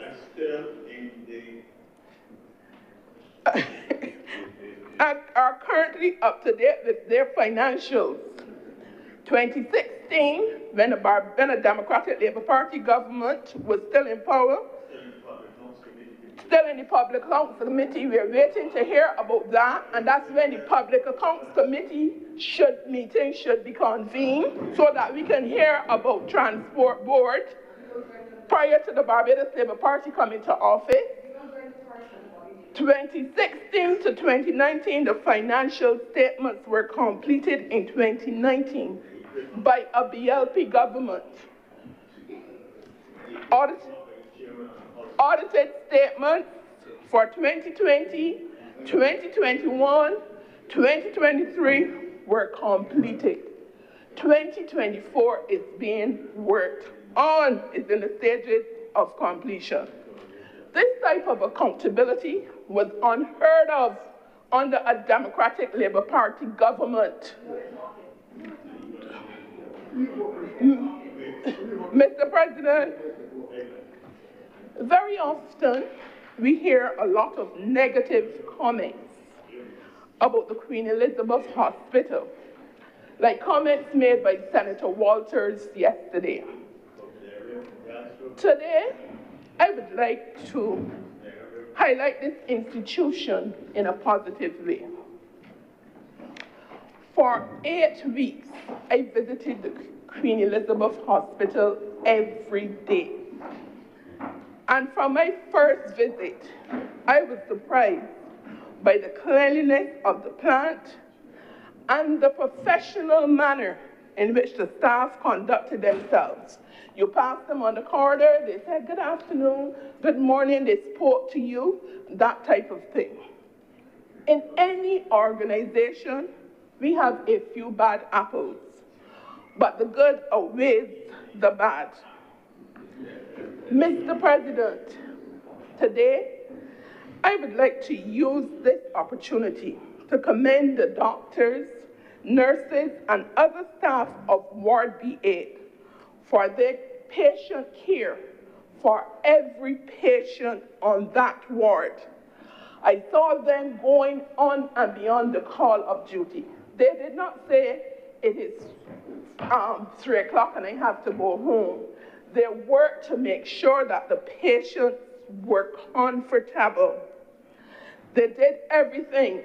They interacted with the relatives, and every patient was treated in the same manner. I observe it, and I'm speaking to it firsthand. The Queen Elizabeth Hospital, like other hospitals across the world, have issues. So chastise them when it is warranted and give them credit when it is due. Mr. President, I would have thought that when Senator Walters made his contribution on the Queen Elizabeth Hospital yesterday, that he would have used the time to plead with family members who have relatives at the hospital who have been discharged to go and bring them home. The reason why that person was still in the casualty is probably that they did not have a bed to put them in. Beds that are being used by patients who have been discharged. I know of someone who was in the hospital last year, August. They've been discharged and they're still there. So they are using the bed, they are being cared for by the nurses because we cannot refuse them patient care. We cannot refuse it. So I would have thought that that time would have been used to plead to those persons. Mr. President, I am confident that the Minister of Health and his team at the Queen Elizabeth Hospital would continue to do what they can do to resolve any issues confronting this institution at this time. But I would want to say that it came a long, long way. Mr. President, since coming to office in May 2018, and having to bring this country from the brink of disaster, although we face several challenges that I highlighted earlier, we have several successes. and I would just like to highlight a few so Senator Waters can continue to write. We increased all categories for cash grants, and this is at the Welfare Department, by 40%.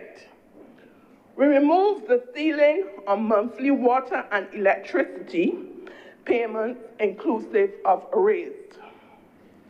It increased the rental payments inclusive of arrears for families. Welfare Department increased burial assistance to allow for the payment of a modest casket of up to $3,000. Payment of educational assistance to families, that was changed from LPO to check. Mr. Chairman, other than the Welfare Department, this government had several successes, and I would name them. Constructed a new accident and emergency wing in the hospital with phase 3 nearing completion. Built a new geriatric hospital. This new hospital, when completed, will deliver to senior citizens and make them comfortable in their golden years. The purchase of a full fleet, and replenish the garbage trucks. A minimum of 45 garbage trucks have been purchased. When we came into office, we did not have the requisite amount to service this island. A new fire station was built in the Bridgetown port that augments the service to those on the western side of Bridgetown. Saving, and I'm going to say this slowly, saving the Barbados dollar from being devalued. That is what this government, one of the things this government did. Fixing the sewage on the south coast and the Bridgetown sewage system. Built reservoirs, solving water woes for residents living in the eastern parts of Barbados. Don't let us forget the water woes and the problems that the people in St. Joseph and St. John experienced under a Democratic Labour Party government. Don't let us forget it. We refurbished fish markets at Tank Bay, Paynes Bay, Weston, Pal Bay, and Spikestown. We refurbished the Fairchild Street Market. We removed garbage from all over Barbados. Increased the non-contributory pensions from $155 per fortnight to $225. We started back the reverse tax credit of $1,300 for those earning less than $18,000 annually. We created the Household Mitigation Unit, giving a monthly stipend to vulnerable families.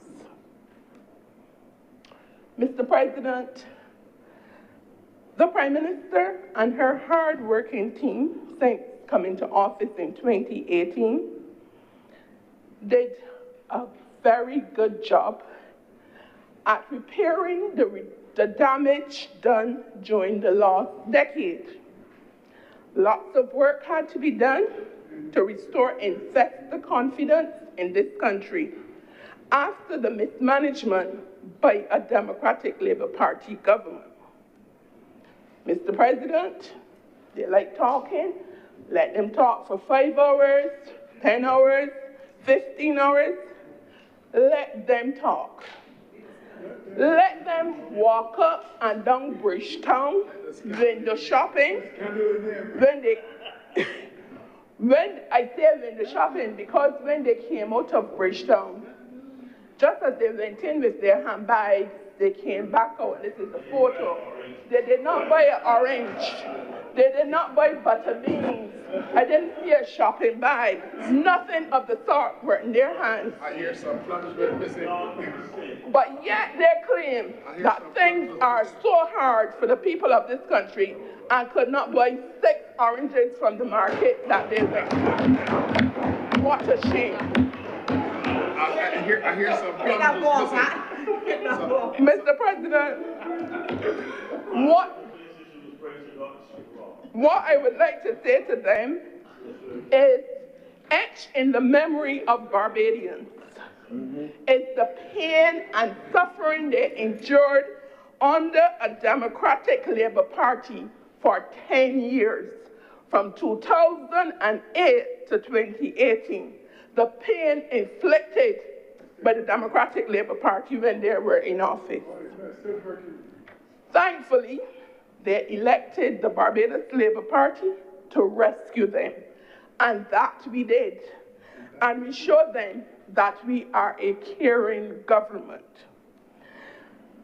Mr. President, in closing, the successes listed earlier are not in keeping with our manifesto promises, but are aimed at providing a better life for the people of this country. Mr. President, I am obliged to you, and I thank you for the opportunity. Thank you very much, Senator Paris.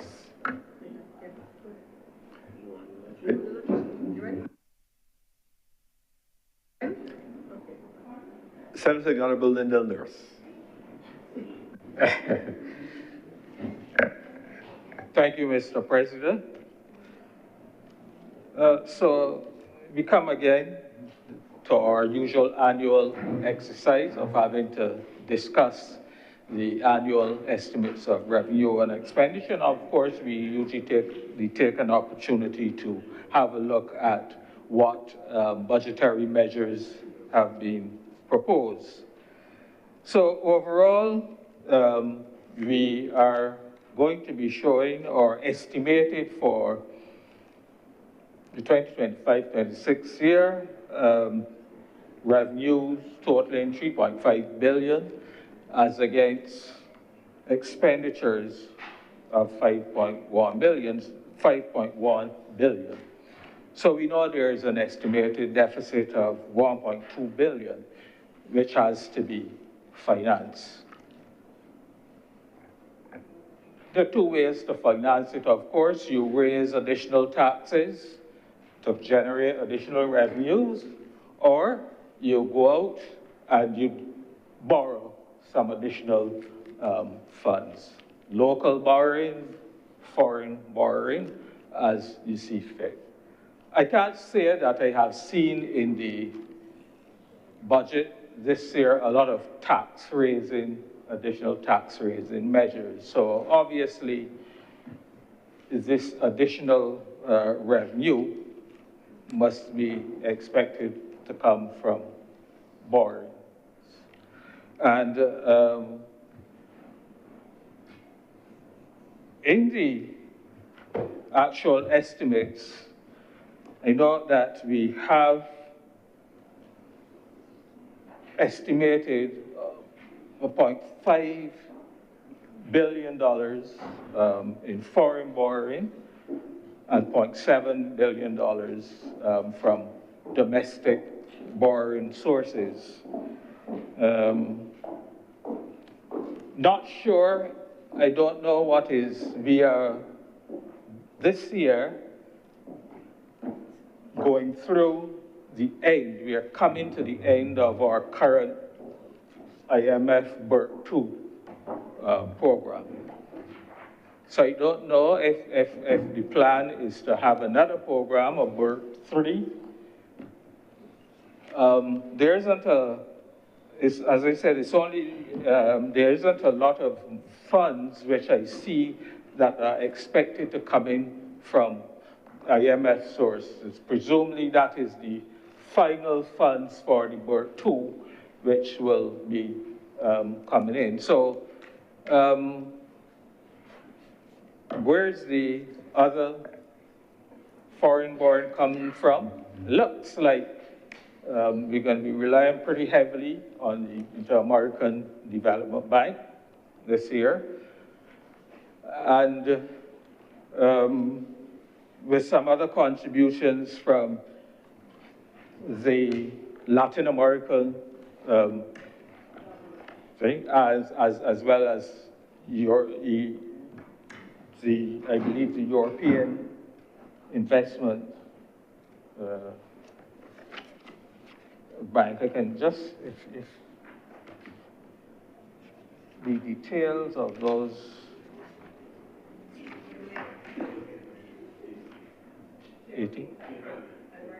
Right. Latin American Development Bank, Exim Bank will be the other, it looks as, and the World Bank looks as though they will be the other main sources of foreign financing. I don't think we are really in a position yet to go back out to market, although we have had a number of upgrades within recent times, but still our credit rating is not yet back up to investment grade. So obviously if you try to go to market,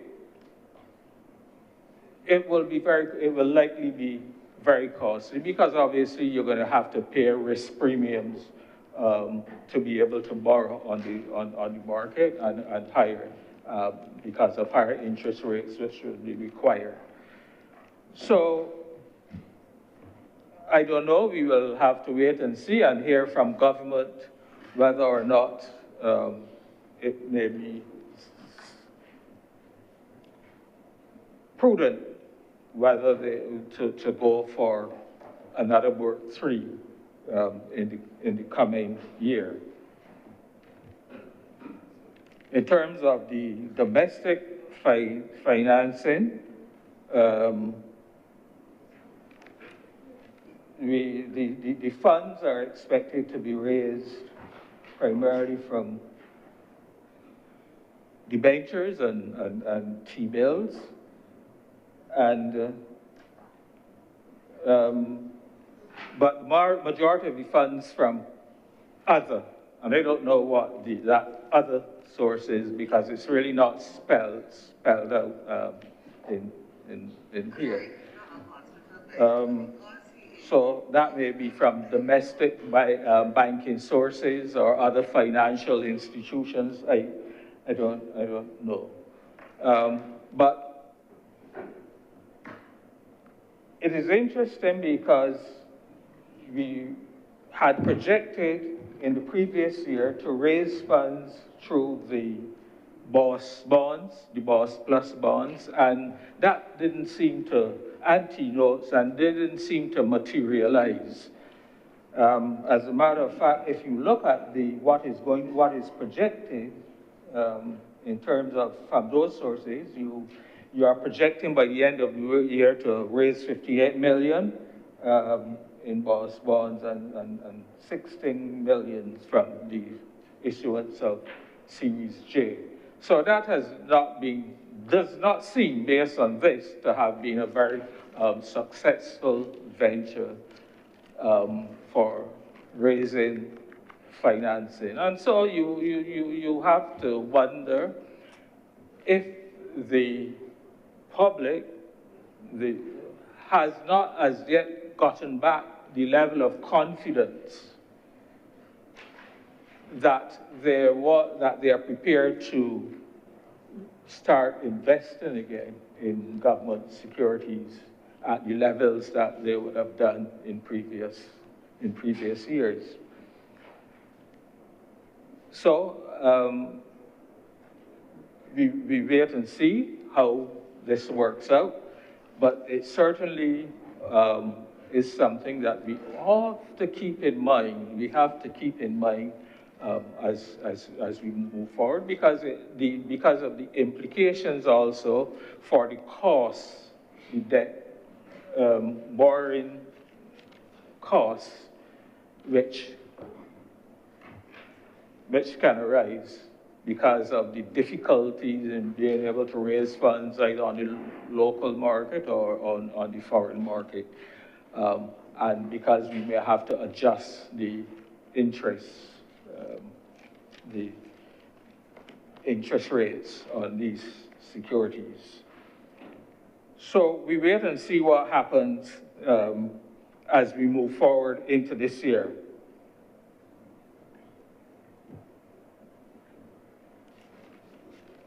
I just want to touch on a few areas, Mr. President, pertaining to the estimates of revenue and expenditure themselves. And I want, in particular, to look at, first of all, the Ministry of Housing. And I do so because when we look at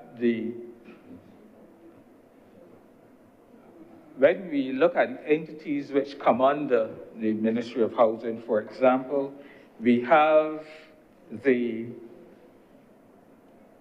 National Housing Corporation, we have the Housing, we have the UDC and the RDC. Of course, just Friday last week, we debated the amalgamation of those two entities in this honorable Senate. But so we have that new entity, and we also have this HOPE project, which is out there. And I'm not going to get into any political discussion about HOPE, or I leave that for the politicians, Mr. President. But the point is, you have those three entities which are all tasked with basically doing the same kind of jobs, which is providing housing solutions for our population. But there's no clear distinction or delineation in these different entities in what they're doing, or they seem to be all doing, in some cases, the same thing. In some cases, the Ministry of Housing itself has done some projects. Like, for example, the steel project, the steel frame housing project, which was started after the hurricane, and which these steel frame structures were being imported from a Chinese company and used to establish housing for those persons who were affected by the then hurricane. But the report from the Auditor General is really not encouraging. And that report, by the way, is on the Parliament's website. So, you know, we are all free to go and check it and see. And what it has revealed is that there are several issues in terms of, you know, the management and so on in this area of housing.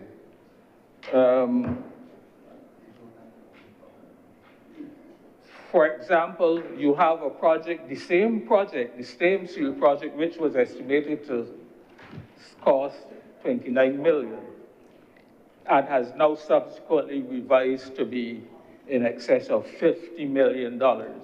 So the cost of the project has doubled. The Auditor General has reported issues in terms of employing, in terms of employing suppliers, and in which proper due diligence has not been carried out. And all of these other issues tend to suggest to me that the time has come when we really need to begin to look at the whole management and structure of the housing situation and try to do some sort of level of rationalization. Mr. President, we are to a large extent still using a model of housing which provides for single family detached units, for example, where you go and you acquire land, or where land is acquired, subdivided, you sell off the lots, and you do individual housing units. My point is that I think the time has come, and the time has come, and I've said it before, when we have to start to look at how we utilize land or lands. And therefore, we have to look at the policy in terms of housing. We have to decide whether or not we can still continue on this single model system.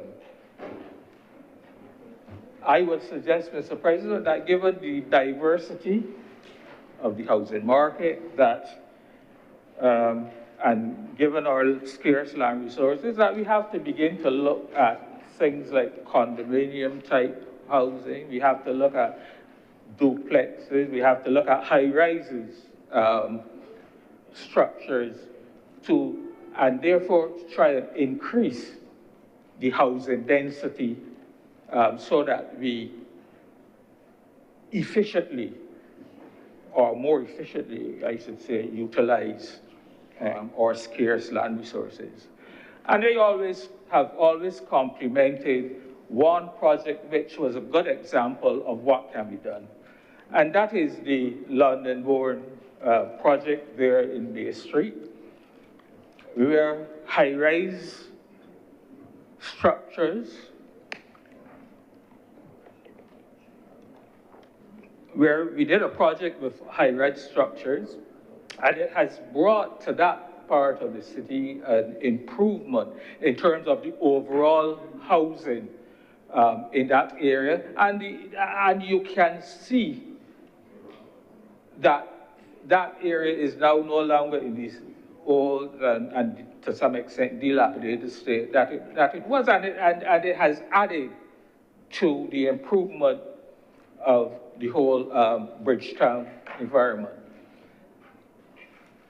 I noticed that a similar thing has also been tried to some extent in White Park, where some high rises were also constructed. And again, that is a good example of the sort of things that we can do to really increase the housing density and provide good, wholesome housing for our people. I think too, the time has come perhaps as well when we have to start to go into the rundown areas, as you call them, and the government has to acquire, may have to acquire in some cases, or assist the residents in those areas in terms of renewing and rebuilding those areas so that over time we get the city of Bridgetown and other areas up to really improved level of housing. And you know, some of those areas are really in a bad way. And therefore, I think these are the type of things that we will have to do as we go forward to alleviate the housing problems.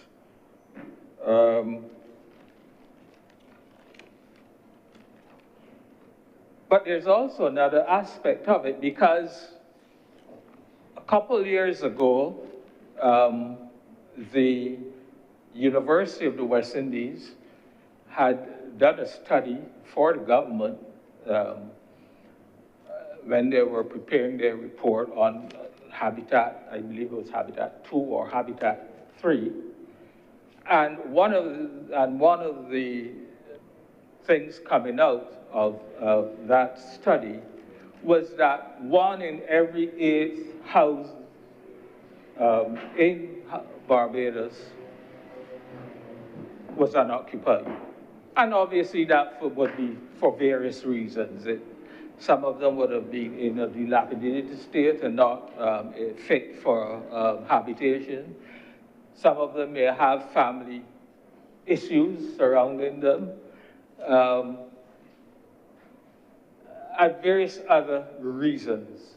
But the point is that if you have 1 in 8 of your housing stock which is unoccupied, that is a significant portion of housing which, again, government could need to come up with some plan of how we can bring these houses back into use, and therefore, again, that would assist in reducing the heavy demand on taking up new lots and doing new developments, and therefore depriving perhaps the agricultural sector of scarce resources.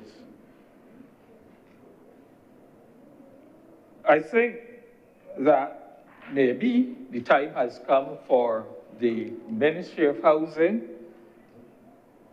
to again have to produce some sort of white paper, a policy paper on housing, looking at all of these issues and seeing how we can move to resolve them in a holistic and sensible way. So, you know, that policy, of course, would cover things like the housing needs and demands, the types and terms of structures. It would look at things like financing. It would look at the current housing stock and supply, and see what is out there and see what are really the current demands for housing. For example, I know Senator Boyce yesterday in his presentation spoke to a lot about the young professional people who are in this middle lower income class. And for sure, it seems to me, from what I hear from persons in the construction sector and so on, that these young persons are no longer necessarily interested in these single lot units. They're quite comfortable to go and live in a condominium or an apartment complex or so, where they don't have to take care of some backyard or take care of some garden or whatever, but they want a space which they can adequately live and do the activities they are involved in, but not necessarily to have to manage that single unit space. And so these are all the things that I think that a good policy paper, properly researched, would bring out, and therefore it would be able to inform government on policy matters as they move forward in their housing, on their housing plans and their housing situations. The ministry itself, the Ministry of Housing and Lands itself, has a housing planning unit, or it had. I don't know if it still exists, but that used to do in years back, they used to do extremely good work in terms of collecting information. And they used to produce quarterly reports, which would talk about things like water connections, electricity connections, and all of those issues which we needed to be able to have information on a regular basis. I don't know if that unit is still in existence. I haven't seen any reports within recent times. But I would suggest, again, that if it's still there, it needs to be much more active and assist in producing this kind of information we need. The point is that I've spent a lot of time on this area of housing, and this is because this is a critical area. Whenever you hear about housing, you hear about the demand from the national housing, the many thousands and thousands of demands or applications which is into the National Housing Corporation for housing. So it is an issue which is critical and is an issue which we have to bring all of our resources and to use all of the sensible, we have to be able to use all of the sensible ideas we can to try to solve these problems, to generate housing solutions for our people. I just want to briefly also touch on the area of agriculture, Mr. President. And I noted with satisfaction, I talk about agriculture probably every year when I talk on the budget. And so I'm happy this year to see that there's some support for the poultry industry, because I was really worried about that industry. That was an industry which really and truly was nurtured virtually from scratch. And we had gotten to the stage where we were effectively self-sufficient in chicken and other poultry products. And then last year, it's almost as though all hell broke loose. You couldn't get eggs, you couldn't get, and the problem still seems to be persisting to some level up to now. You couldn't get eggs and you couldn't get chickens, and you heard all of the problems which arose. Some of them were natural problems, some of them were unavoidable, some of them the market and the industry have no control over. There were climate problems, issues due to heat and so on. But outside of that, there's something which went wrong. And some of the feedback which you were getting or which you were hearing through the press and from other various persons involved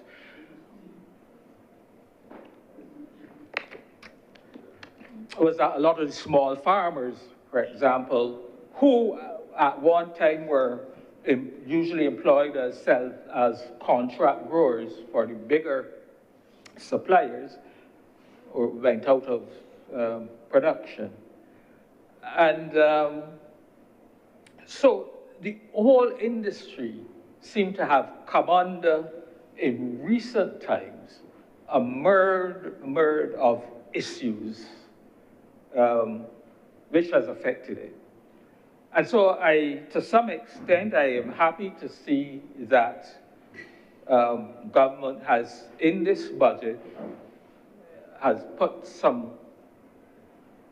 is putting some funds in to try to make sure we can help to get that whole industry resuscitated. Also, I noted, and which again is obviously a very good thing, that the water rates for fresh water for the farmers has been reduced. And that is, again, a very good measure, for our farmers. And I think that these are two important points, and I commend the government in this area.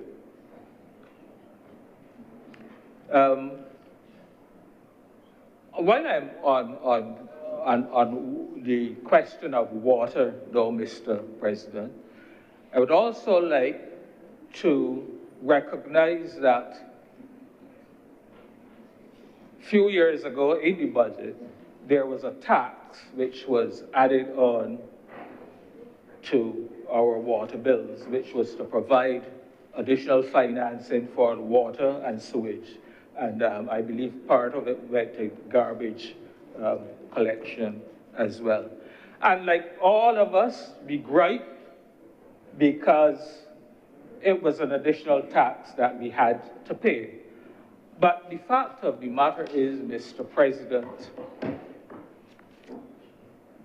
there has been good things that has come out of the tax which has been collected, because we are no longer hearing of all of the complaints and the issues related to the supply of water, particularly in those northern parishes, which was an everyday basis. We would hear people having to complain for 2 weeks. They had no water. People complaining that they don't see a water truck, and all of the issues that were in there. And it seems as though that fund has actually been utilized to try and solve some of those issues. And if that is the case, then I think we should be happy that the taxes which were collected from us were put to good use. Of course, the groundwater issue notwithstanding, we still have, of course, to deal with that issue and to put it to bed. But progress has been made, and I note that the purpose of the tax is now being extended to allow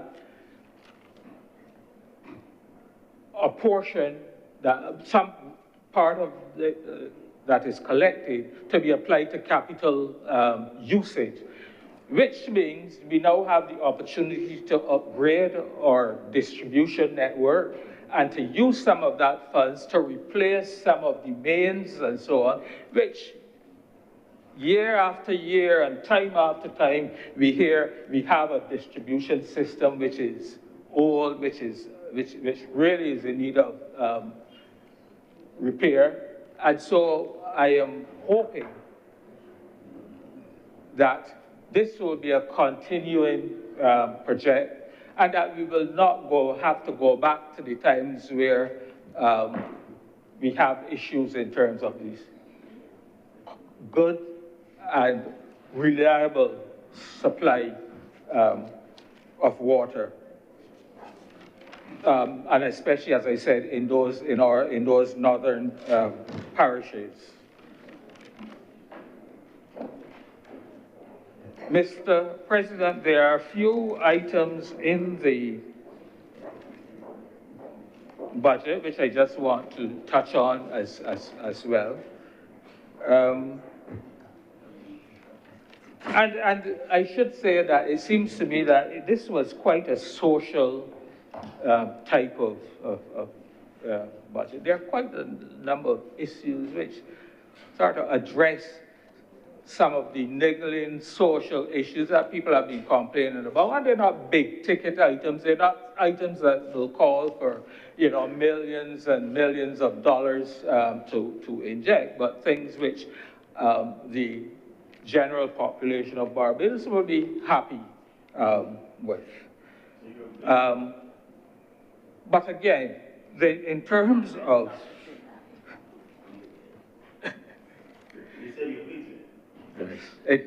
water, again, the fact of the matter is that, for example, being able to look forward and be now, rather than being reactive, being proactive.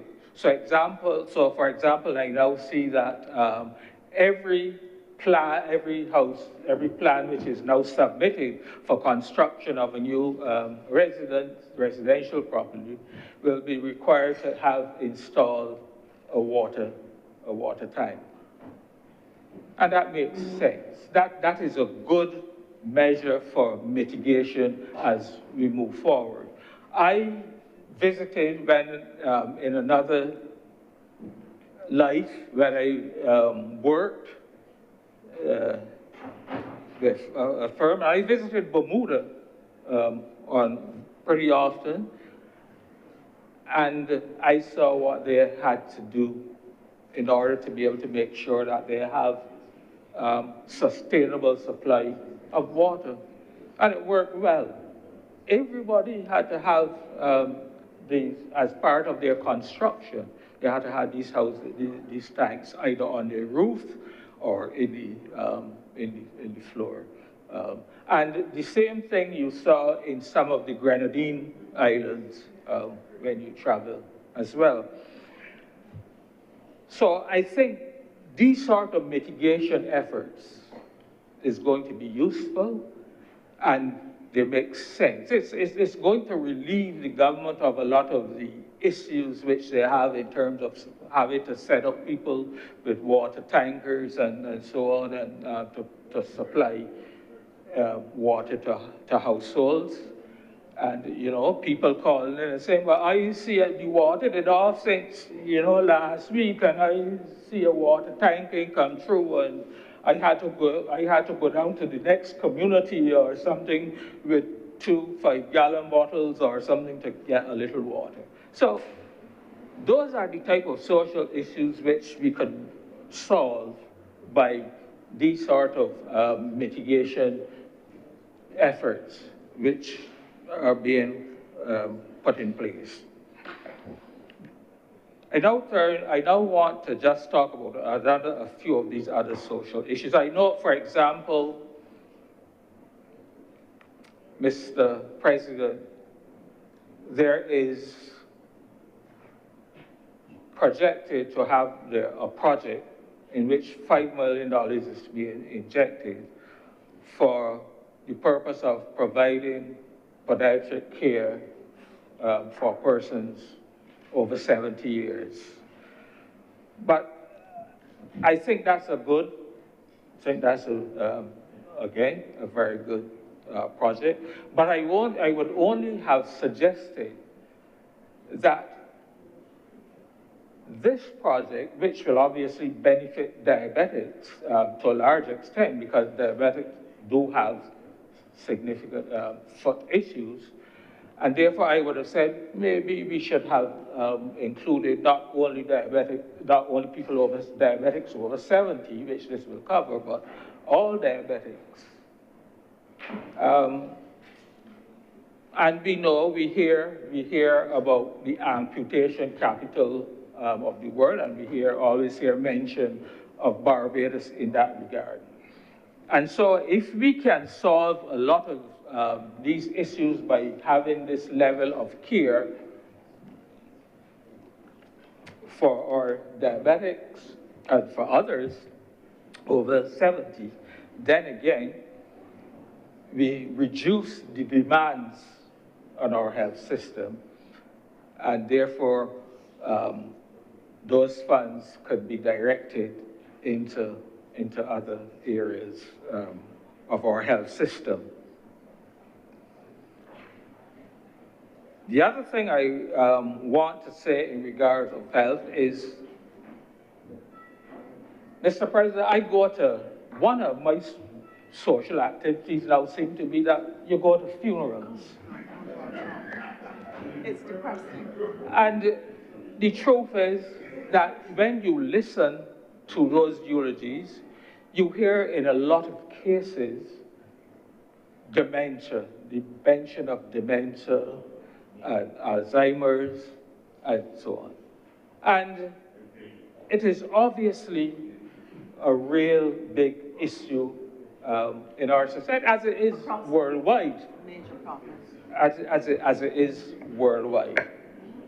And I raise that for two reasons. In terms of, but more so I wanted to touch on the caregivers, which we tend to forget. And those are the people who have real problems when they have to deal with persons with dementia. Particularly if you are trying to struggle through by maintaining the sufferers in the home environment. You have the issue of, number one, you may have to bring in a nursing care, and nursing care is not cheap these days, Mr. President. You may alternatively opt to put the person into a home, but then again, that itself is very costly. I know that, for example, you're talking about fees of $3,000, $4,000 a month to be able to maintain patients in those homes. I'm saying all of that, and then of course, we have from the side of the caregivers, the issues which they themselves have to face. It leads to additional stress for them. They can then begin to have issues with hypertension because of having to deal with these patients all the time. It has an impact on their overall social interaction and socialization, because they spend all of their time with, have to spend a large percentage of their time with these sufferers. And it's almost like a full-time job. And so there are all of these issues which then the caregiver has to struggle through. And that pressure then comes to bear. And I think that perhaps one of the areas when government is looking, or one of the areas that needs now to be considered as we look forward in our health situation, is maybe and I think if we can encourage families to keep persons with dementia within the family as long as it is still manageable, we should be encouraging that. If we can, and we have to bring in nursing care to assist with the care, I think maybe we need, the time has come here, we may need to have to look at some sort of tax credit or some other form of compensation, or I don't call it compensation, it's probably more assistance for those persons and those families who have to struggle through with these issues of dementia. And also in this area of social issues, I see that there's to be an increase, a pretty significant increase, almost double increase in the weekly allowance for foster care parents. I think that that is an important aspect of the whole issue of dealing with the issues of childcare. I think there are a number of families who have been involved for years and have done an extremely good job in assisting with looking after children who would otherwise have had to be confined or consigned or placed, or whatever is the technical term, in a home.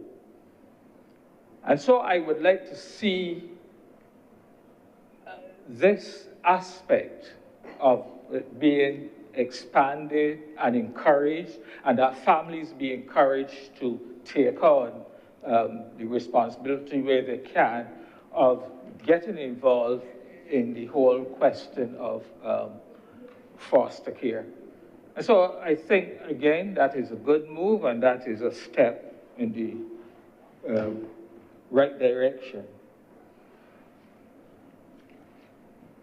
Mr.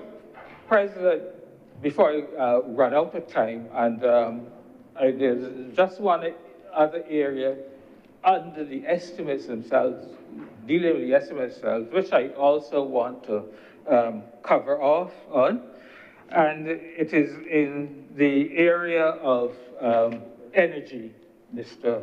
President. I know that government has been making considerable efforts and strides in terms of developing the alternative energy area. I know that we have reached a stage where there is some difficulties with the PV systems which are currently being, which are currently being constructed in some cases, or PV systems where persons have done the project, but are having difficulties getting themselves connected to the light and power grid. And that is unfortunate, because and I say we now because I was encouraged by what I was hearing and so on, that it is the right way to go. And I still am convinced that it is. But it is sad when you have a situation where you have expended money and invested in a PV system, either to produce electricity for your own home or to generate some extra revenue to supplement your income. And having invested that monies, you are now in a situation where you cannot be connected to the system, and therefore no revenue is being generated. And what is more is that some people would have gone to the financial institutions and borrowed some money to be able to do the project. And so they are now stuck in a situation where you've done the project, but you can't be connected, but you still have a loan to service. And you are really in a bad situation. And I don't know how all of those issues which are on the table in relation to this PV area, but I think these issues have to be resolved quickly so that people have the confidence that really and truly we can move forward and we can continue to look to invest in this alternative energy system. And while I'm on energy, Mr. President, I know and I accept the importance of moving towards the alternative energy systems. I know it is the way to go, but I know that we, some years ago, had ventured out into looking at oil and gas production offshore.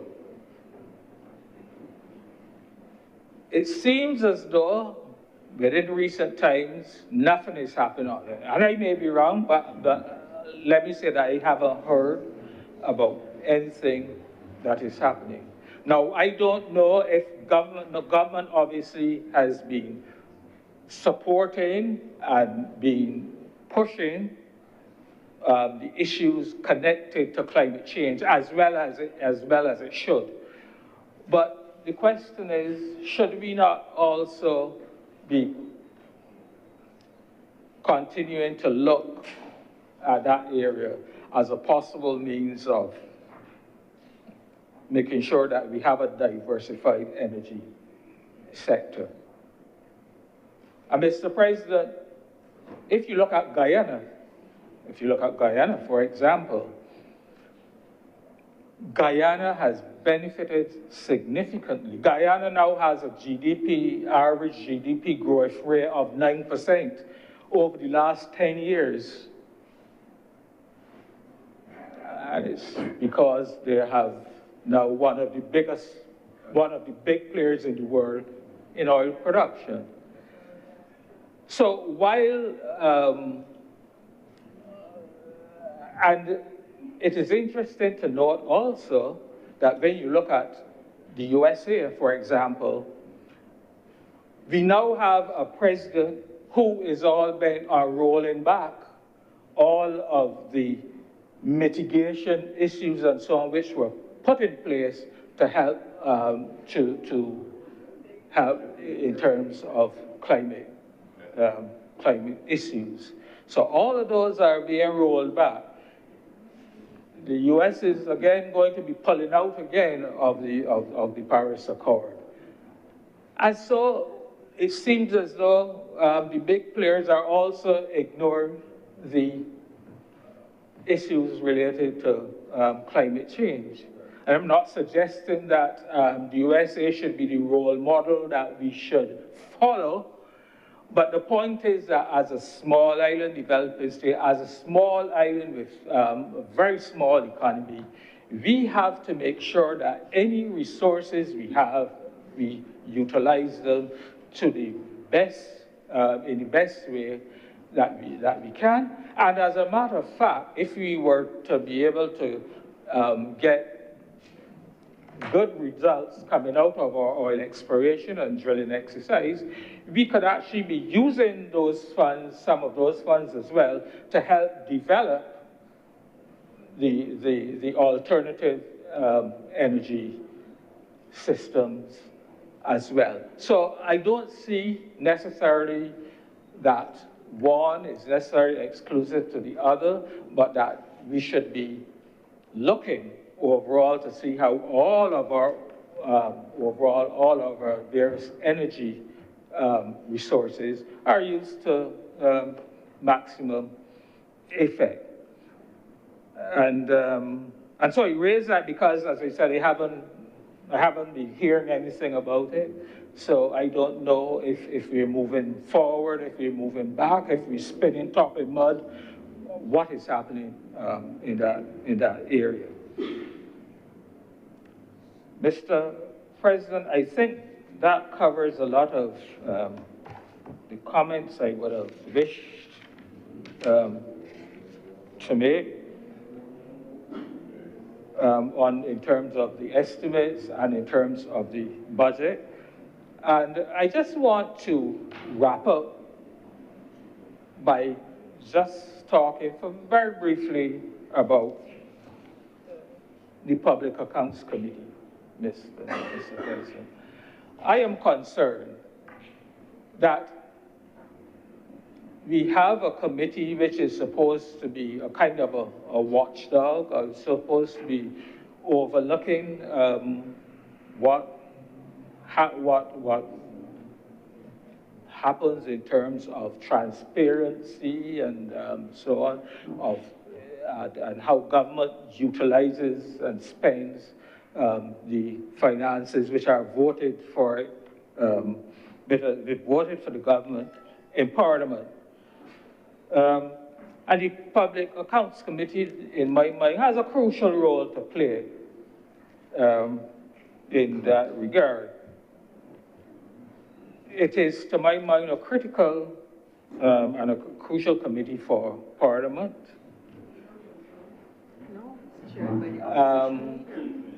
And therefore, as I said, its primary function, which will be to examine the annual Auditor General reports and scrutinize how public funds have been spent. And of course, investigate any irregularities or other issues which are highlighted in the Auditor General's report. And the important thing, as far as I'm concerned as well, is to make recommendations for improvement of the systems. But we have a committee which doesn't seem to have functioned for a little while now.